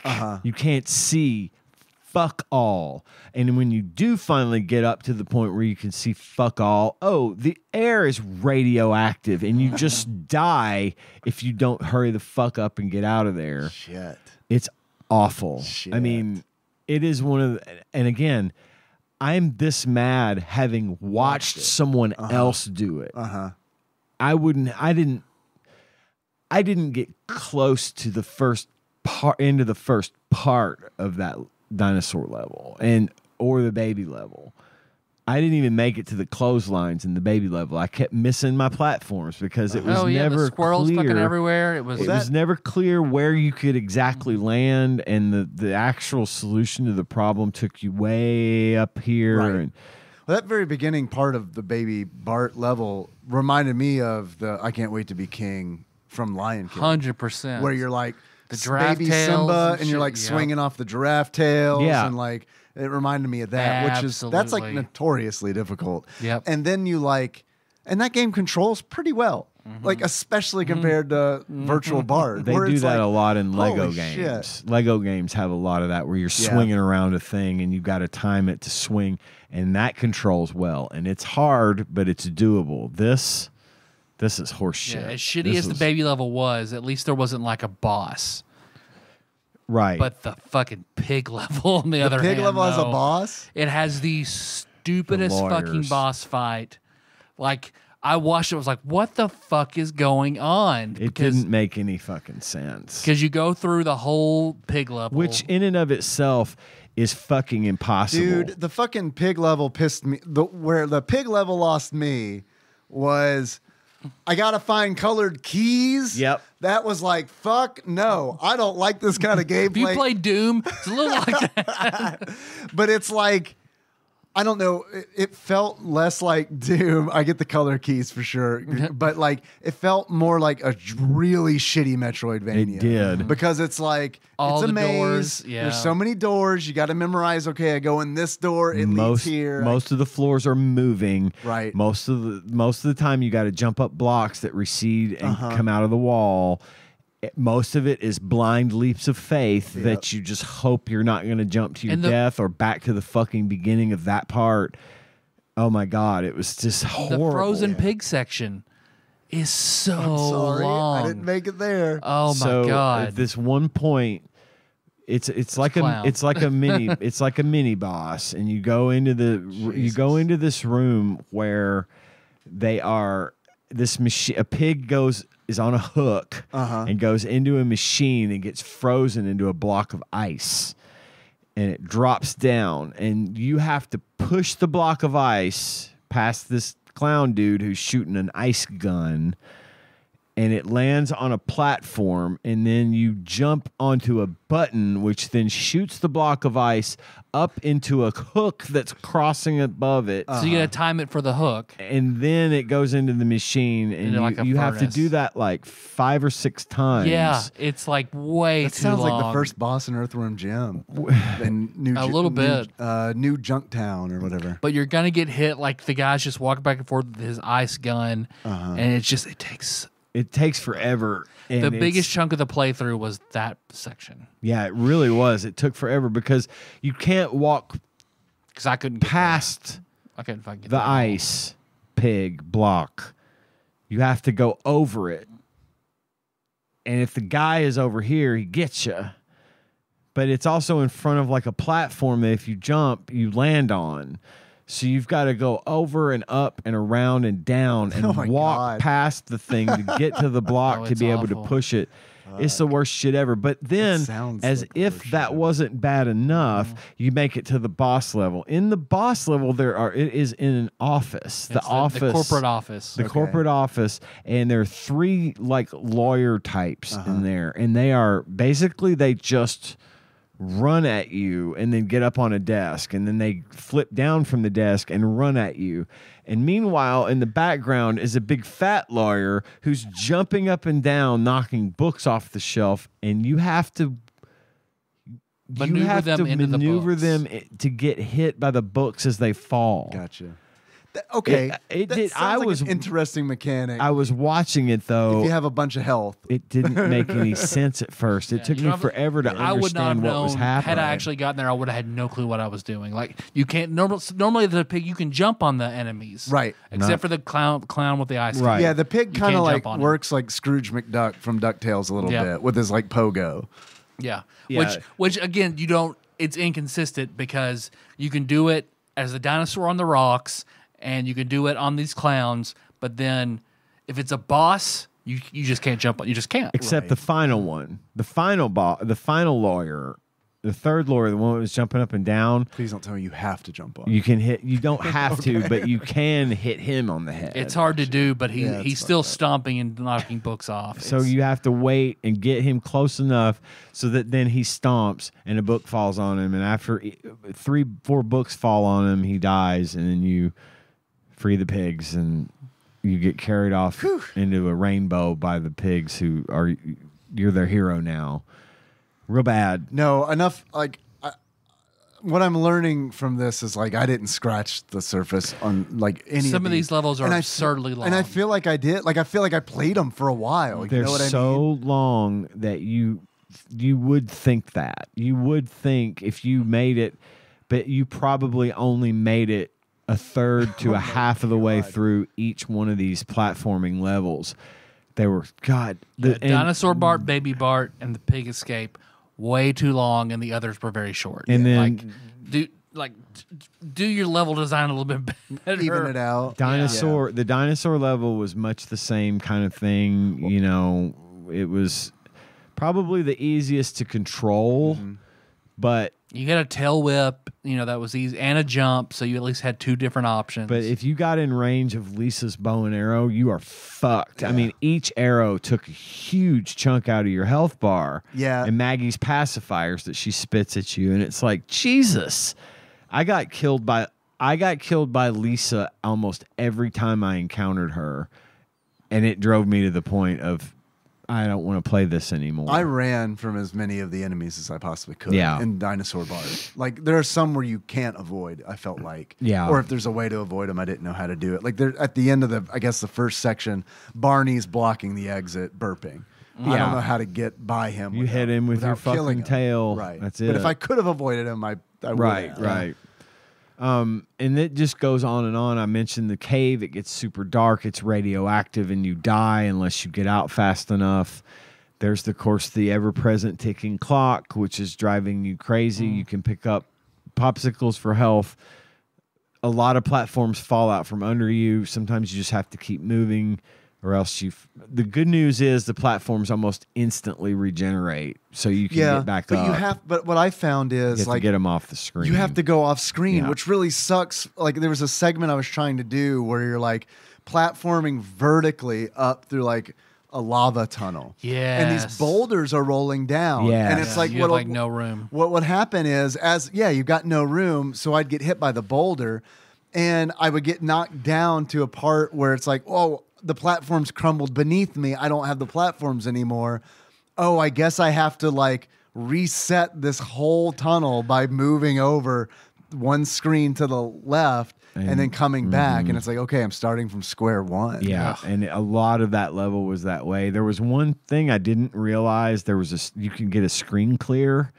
Yeah, I read about that. Like there's a roar or something. There's a roar. But I never... there's at one point where I don't see how you survive without it, because there is a Marge, a Homer, a Maggie, and a Lisa all attacking you on the same screen. Jesus Christ. I don't see a way to survive without it. And of course, the long play we were watching, this one was by Nintendo Complete on YouTube, by the way. I wanted to credit that. He used it there, and it's an insta clear. So... but they don't give you any indication. I don't know how he got it. I don't know if it's something he just picked up along the way that he stored up. There was no indicator because he used it again shortly after, but there was no indicator to say how many he had left or any of that shit. So I don't know. It was weird. But the final boss of that level was it was an interesting concept. You're on...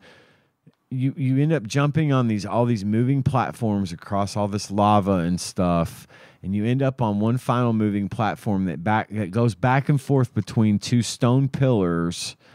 One has Mo, I think, on it, and the other has Homer, and they're throwing shit at you. And then you got to tail whip the pillar and knock it down about 5 times on each side, and then you can attack them. And I thought that was a neat mechanic. Yeah. But getting to that point would be almost impossible for a casual gamer, for someone who wasn't making a fucking career out of it. Someone who's just a Simpsons fan. Yeah, I am a Simpsons fan. That almost, I'll have to watch that long play because that almost sounds like a Sonic Robotnik fight. It with the two pillars. might be. Yeah, it could be very derivative of that. I don't know. I'll check it out. I will say, though, so I picked on a few good and bad from each one of the mini games. I did have a couple of overall good and bads. I thought it sucked that like when you got extra lives in one of the mini games, they did not carry over to the other games. You would be back to your lives. Oh, I didn't notice that because I spent most of my time on practice. Yeah, you would go back to your lives count that you have when you're in the wheel, which, one of the things on the wheel would spin around, and if it was a skull and crossbones, you're dead. You lose a life just for fucking existing. You could also gain one, though. You could also gain a life. That's true. But I think they needed to just leave that out. Totally. There's no reason for it. Any of these, like, oh, you lost a life due to chance. That shit sucks. Like the Mount Splashmore, that was really... I mean, I was playing in practice mode, so it wasn't the end of the world. But like, if I were pure luck, if I were playing the game proper, and it's like that happened, and it was like, oh, that was my last life. Oh, I just lost it by pure luck, like you said. Yeah, and on the Nintendo Complete playthrough, at one point he had gained like, I think it was on the dinosaur level, he had picked up 8 extra lives. And then when he went back, after he beat the level and went back to the spinning wheel, he was down to 3 again. So that was bullshit because you need all the lives you can get in this game. Sure. And then I mentioned the couch gag that Tyler brought up. What are the good things that you guys have? Funny. That was a good thing for me. The practice mode was a good thing. And then I've already touched on my good overall things. I like the sound clips. You could tell they were using the real voices of the real characters. Right. They were clear and concise. You could make out what they were saying most of the time. So that was my good. That's all the good I had. I've already touched on all the good stuff. I mean, the fact that there's no hub world. I like the minigame intros. I like all the cutscenes. I thought those were nice. That the game felt like a Treehouse of Horror episode. And also, there's one thing that I haven't mentioned yet. In the Bart Pig minigame, if you get I know what you're going to say. Into Ham during that level, if you lose, man, you get greeted by like one of the most fucked up cutscenes that I've ever seen in a Super Nintendo game. The screen goes black and then fades into Homer in the kitchen eating corn dogs out of a box. And he pulls a corn dog out, eats it, pulls another one out, eats it, pulls a third one out, and it's shaped like Bart's head. And Homer freaks out and then eats it. Yeah. when you're a pig and you get stuck in the ham machine, the little tin that you come out of as has little ears and little eyes on it. And I thought that was funny. Yeah. It's fucked up. That whole like I thought the first time I played that pig level, it was like, this is fucked up. This is a meat process. Like this is like this is some dark fucking shit it's a right here. Slaughterhouse. Yeah, because you're in there with like the pigs who are like trapped in like cells, and then they're also like hanging from hooks and like in nets and shit. And I'm like, frozen solid. Yeah, I'm like, this is more grim than a fucking Mortal Kombat game. It really is. Because that's like weirdly more cartoony than this Simpsons like meat packing. It was plant. way worse than the mouse like traps. Patton Oswalt's clean filth. It's way worse than the mouse traps in Krusty's. Way worse. And it's like, and the pigs are all scared. They were like funnels of spraying blood away from having the fucking trifecta of what the fuck in that level. I think that would have, yeah, you're right. I mean, there was no blood in it, but I'm shocked That they didn't just have it fucking pooled up on the floor and Right. Well, people walking around with clothespins on their nose because it smells so rotten and awful. I don't know. It was like this. It was like Saw.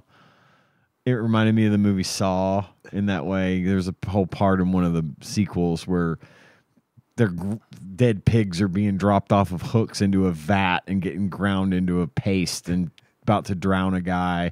Like one of the grossest things ever.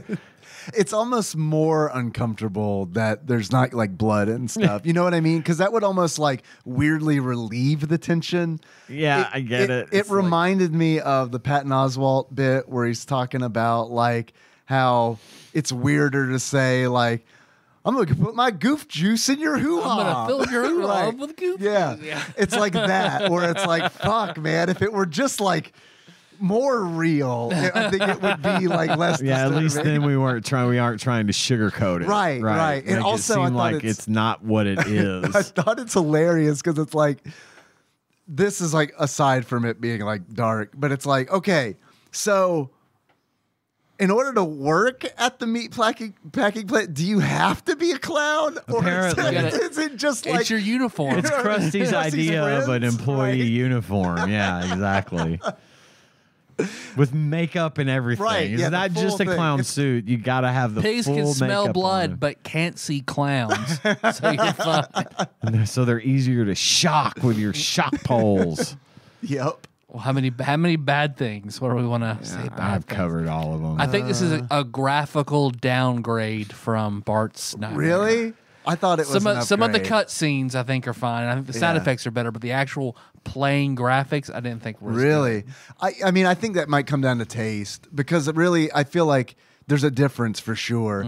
And I think in Bart's Nightmare, that felt more like an NES game on Super Nintendo hardware to me.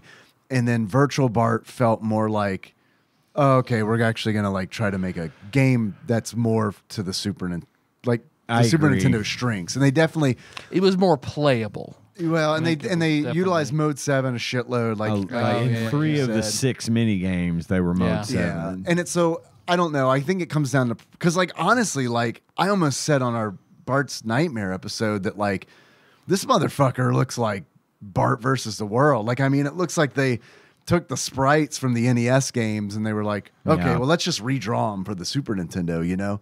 Which that's not to say it's a bad thing. It's just, it felt, these two, feel very different graphically. I agree with what Tyler said in that I do think, despite how much I hated this game, that it was an improvement on Bart's Nightmare in a lot of ways. It I think made so. more sense. It was easier to play. It was easier to understand what your goals were in like in the Bartzilla, where you just what the fuck You am I don't supposed know. to even do? This is a way better game here. than Bart's Yeah. Nightmare. It's like, in my definitely opinion. way It's better. still a bad game, but it's way Yeah. like Bart. It put in perspective how bad Bart's Nightmare is. Exactly. Bart's Nightmare, it's not very playable. It's not very approachable. They fixed it with this one. They There's did still at least make a it. cornucopia of other issues. Yeah, but they just created a whole nother set of problems. Yeah. But while somehow improving on the original. Would you the say it has a product. plethora of problems? Do you know what a plethora is? See. Buy, rent, or birthday? I would have rented it, taken it back, disappointed. This would have been a good rental. I feel like. It's a fine rental. Like with practice mode, it's kind of one of those where it's like, okay, I can play all these mini games, and I'm definitely never going to buy this. And also, like, I remember being a kid, and like the way I pitched renting games was, I get to test these games and see if they're good or bad, and if they're bad, I won't buy them. And If they're bad, we save you money. that's right. You know? It's a win-win, right? I get to play games, you save money. But yeah, I would have rented it and played through all the mini games and then been like, I don't think so. Yep. You want to see what Flopsy has to say about it? I do. What do you guys think? Flopsy has to say. What's the star rating? What's the availability, the rarity? Uncommon. 3 stars. where I have seen Bart's Nightmare, and that was common. I've never seen this game in the wild. I did not even know about it. So I'll also say uncommon. But I think Bart's Nightmare was that 1.5 or 2 stars? I think they gave it 2. 2. 2. I'll give 2.5 stars then. I think they gave it 3. I think I'm going with 3. I also, man, I didn't see this in the wild either, but I remember seeing it advertised. I remember seeing the art of Bart with the Bart art? The Bart art. I remember seeing the Bart art with a virtual headset. I think it's 3 common, is my guess. 3 common. Okay. Well, according to the Ultimate Nintendo Guide to the SNES Library, 1991 through 1998, by Pat Contry, courtesy of Monster Mold Mike and a shadowy benefactor, Virtual Bart, availability uncommon. Ding. 2.5 stars. Okay. Hey, all right. So there you go, All Tyler. right. You think that's fair? Yeah. Given that it is such a I'd probably say 2 significant- stars to 2 2.5 stars. stars. Yeah. But Given that it is such a significant improvement over Bart's Nightmare, I'd say on the Flopsy scale of things, sure, it's Yeah. fair. Flopsy scare. Yeah. Yeah. That's about what I expected. What do you think you guys would pay for this game if you were to buy it loose? $38. 38 bucks. 25. 25 bucks. Actual retail value of Virtual Bart for the Super Nintendo loose on average, according to PriceCharting.com at the time of this recording, is $32.67. Man. About the average, I think, of y'all's Missed it too. by that much. Is it worth it? No. I don't believe so. I won't be buying this immediately after recording like I do sometimes as a goof. What would you give for it? $5? 10. 10. You guys have any achievements? Yeah, I have a few. What you got? My first achievement is he'd have to be a hell of a lot more charming than that Arnold from Green Acres. And he'd have to be a hell of a lot more charming than that Arnold from Green Acres. Free all the pigs and complete the pig factory level without dying. Ooh. Wow. Ooh. It's possible. I seen it. I seen it. Pig's a filthy animal. Pigs are filthy animals. Bacon tastes good. Pork chops taste good. My next achievement is You Will Ride Eternal, shiny and chrome. Man, I almost did one like that. And to get You Will Ride Eternal, shiny and chrome, beat the Mad Max level without dying. And Witness then me. my last achievement is My name is Otto, and I like to get blotto. Which is exactly the same as the achievement I had for Bart's Nightmare, where you repeatedly get hit by Otto in the bus on the Mad Max level. Because that happened to me a lot. Again. That's all I got. I've only got 2. I've got futures made of virtual insanity. And unlike that, you roll credits on Virtual Bart because that's fucking insane. I, again, have to tell our listeners, take 38 minutes of your life, go on YouTube and watch the Virtual Bart long play by Nintendo Complete, and just you will say at some point that mad bastard. Go ahead. Sorry. My next achievement is spare no expense.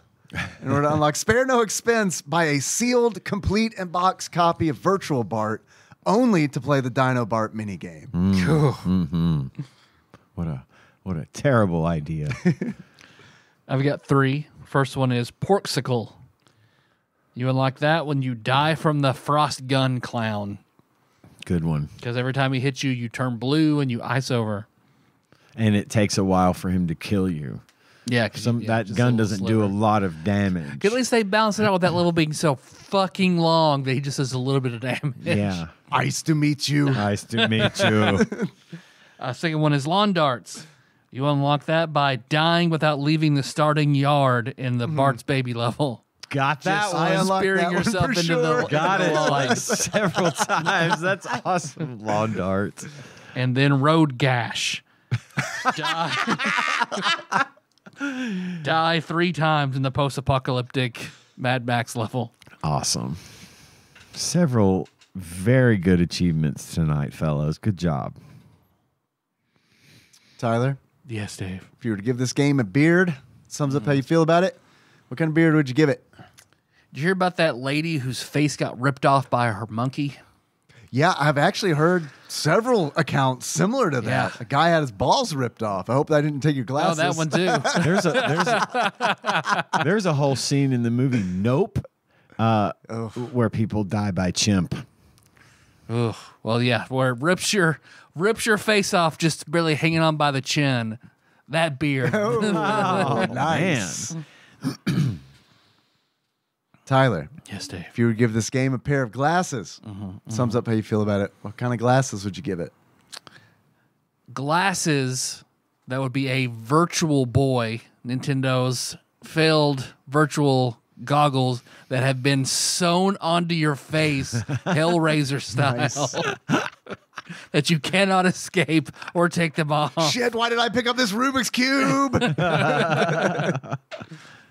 Nice, I love it. So, next episode, the Itchy and Scratchy Might as game. well Itchy and get Scratchy it done. That'll Itchy and be- Scratchy. The last Simpsons Super Nintendo game for us to cover. Good. Couldn't Good. be bad, right? No. The one that I definitely didn't know existed Right. or have ever seen Yeah. or know anything about whatsoever.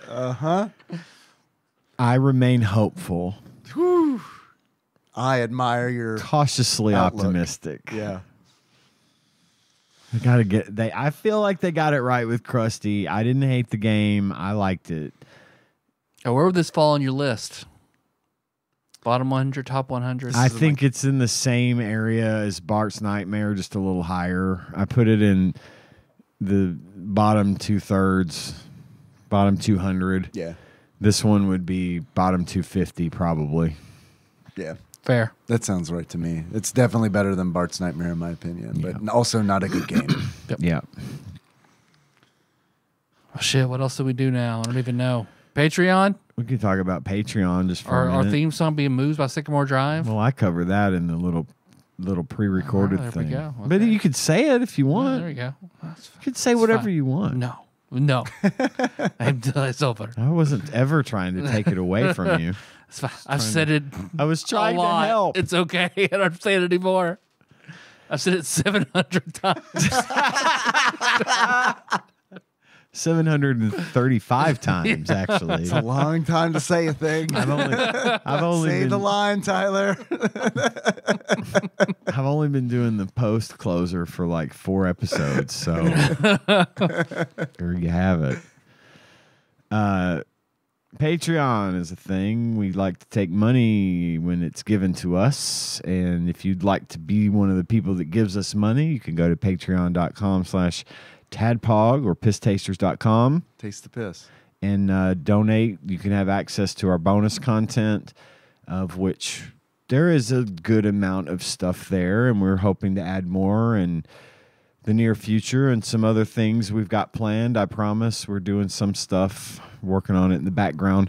But we do have our list of executive producers. These are the fine folks who donate $20 or more per month to the show, and I'd like to read those names right now, starting with Usurper Grimm, Cousin David Galino, Plinko Nick Price, Cubicle Monkey, Cthusiast Jeff Miners, Master Cycle Baron Kevin Link, Joseph Phillips, Gamebug Prime Nathan Eaton, Matt Gentile, a.k.a. Gentle G, Louisville Correspondent, Princess Consuelo Banana Hammock, Flavor Trick, Taryn Dahl, congratulations on your marriage, Pinball, Airplane, Archmage, Chris Edler, we're sorry you couldn't be on this episode, Platinum member Brett Miller, Sandwich Pope Phil Hawkins, Nate from Utah, first-time caller, Drink Smith, Joey Webster, Derek Pope Sandwich, and Cody Phillips. Thank you all so much for your generosity. Hell yeah. Hell yeah. Hell yeah. It means a lot. A lot of names on there. You've read a lot of times. I have, It means and a lot. It means a lot that I've read those Yep. that list of names. Sometimes more, sometimes less. It happens. We get it, but it's always nice to know that it takes a couple minutes to get through. A lot of familiar names on that means list. a lot to us, really. So thank you guys so much. And additional thanks to our stalwart, Mr. Puzzles, Backlog Banisher, Dane, for putting our episodes on YouTube every week. Thanks for doing that. That's really cool. Hell yeah. And then I think that's all I got. Now the Nightmare has a new album out, our very own Dalton. Oh, okay. Yep. And then I've also been enjoying his short little covers he's doing on TikTok. So I just want to mention that. I've seen those too. Yeah, those are great. Got something you want us to plug? Let us know. I want to plug. I bet you do. Yeah, I've seen the way you've been looking at me. Yeah. Let us know. We'll Talking plug about it. Pigs and ham. Pigs. I'm all worked up. Nitrates. Oh, salt. Oh, processed meat. How you guys want to close this out? As Pig Bart. Okay. So until next time.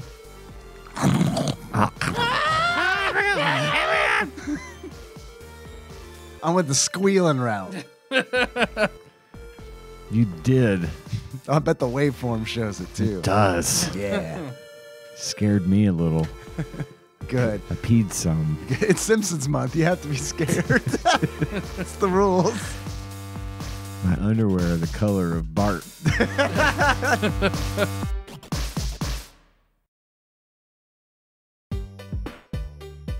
TADPOG is hosted and produced by Tyler Holland, Dave Moore, and Ian Chandler, and is available wherever fine podcasts are hosted. Have a question or comment for the hosts? Call us at 270-883-2555 and leave us a voicemail. We'll even play it on the show and respond eventually. Want to send us something? You can do that at TADPOG Studios, care of Nicole Nance, P.O. Box 3785, Paducah, Kentucky 42002.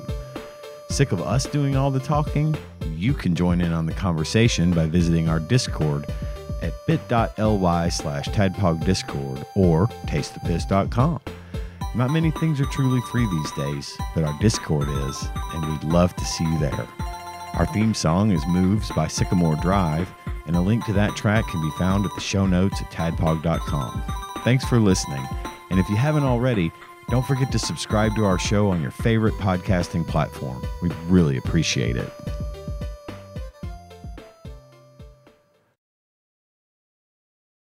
God, I'm so fucking bloated. I ate McDonald's for dinner. Period. I did. And I left my Midol at home. Uh-oh. I ate McDonald's for dinner, and then for some reason I decided after eating this meal that I would have a chocolate shake. Yeah. And now I feel like a gross sack of corn syrup. Corn syrup. I think I might get some McDonald's. Partially gelatinated, frozen ice cream beverage, whatever the fuck that was. Dennis was telling me about these new sauces they got. And At McDonald's? Yeah. Oh. So I think I might get some. I was thinking about getting some nuggies on the way here, but then I was like, that'd be pretty shitty of me to like go a really long time of like not eating McDonald's and then like getting it by myself as opposed to like Henry's so like he wants some fucking Mickey D's. He's so over like eating at home. Yeah. Like so much so that like, you know how like in grade school, you fill out these like surveys and stuff about like who I am and like my favorite color is and like da da da da da. One of them was man, something about tell us about home or what's your home like. And his response was, we used to eat out a lot. Now we don't. We eat at home and I miss it. I eat out too much. I need to get. We were eating out every fucking day, man. I mean, it's like almost like that for us. And I've kind of fallen off the wagon of being good about not eating a bunch of crap, and I've got to get myself back in that mindset because I was doing real good there for a while, and then I said fuck it once, and it was just too easy to say fuck it several times later. That's why I'm worried about like saying fuck it. Like Yeah. I really have to think about it. Like with these nuggets, I'm like, well, get some nuggets. What's a few nuggets? What harm could that do? Yeah. I don't know.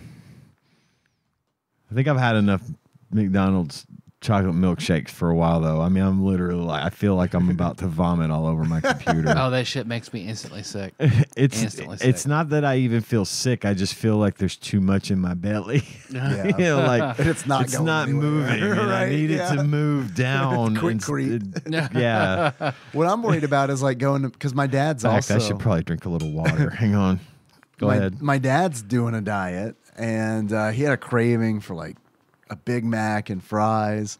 And he went and he got it, and it wasn't good. I feel like that's the gamble you always take with McDonald's is like, there's a chance the fries are going to be like not the best, or, you know, and it sucks when it's like, I'm going to do it once. When you're going a lot, it's not a big deal because it's like, because I used to get it every day. Oh, well, every try again tomorrow. Thursday, right. You know, I used to get it every Thursday coming, and if I got a bad batch of fries, it's like, next Thursday. I went to the McDonald's. I went in before I came here. I just stopped in and ate inside the restaurant. Wow. And I find that to be nice sometimes because they're always empty, and I feel like there's never anyone in there. Inside one in a long time. Exactly. Most people haven't. It's a really nice. It's actually really nice, but tonight it was on point. Like, the meal took a little longer to get to me. Yeah. Like, I was like, maybe they forgot. Because, you know, usually it's McDonald's. They're pretty quick. The guy, first of all, they do table service now. They do table you service? You order and they bring it to you. At McDonald's? At your table, at McDonald's. At least at this one. When is the last time I've been inside a McDonald's? I know, it's crazy. It was like going into McDonald's for the first time. Yeah, it's like Back to the Future or something. They have the big panels that you order from, Right, the screens, and yeah. that's neat. But and then you take a number and they bring the food to your table. The fries were fresh, hot. The burger was fresh and hot. Everything was just on Have point. all the fixins. Have all the fixins. It was so good. And I was like, I think I'd like to have a milkshake. They earned themselves an upsell. They earned themselves an upsell. Yeah. And then I drank it all on the way here, which isn't far. Part of it is what the milkshake is made of. The other part is how fast I drank it because it was really good, and I gulped it down, and then I'm like, oh, my belly. I ate too much pie. I ate too much.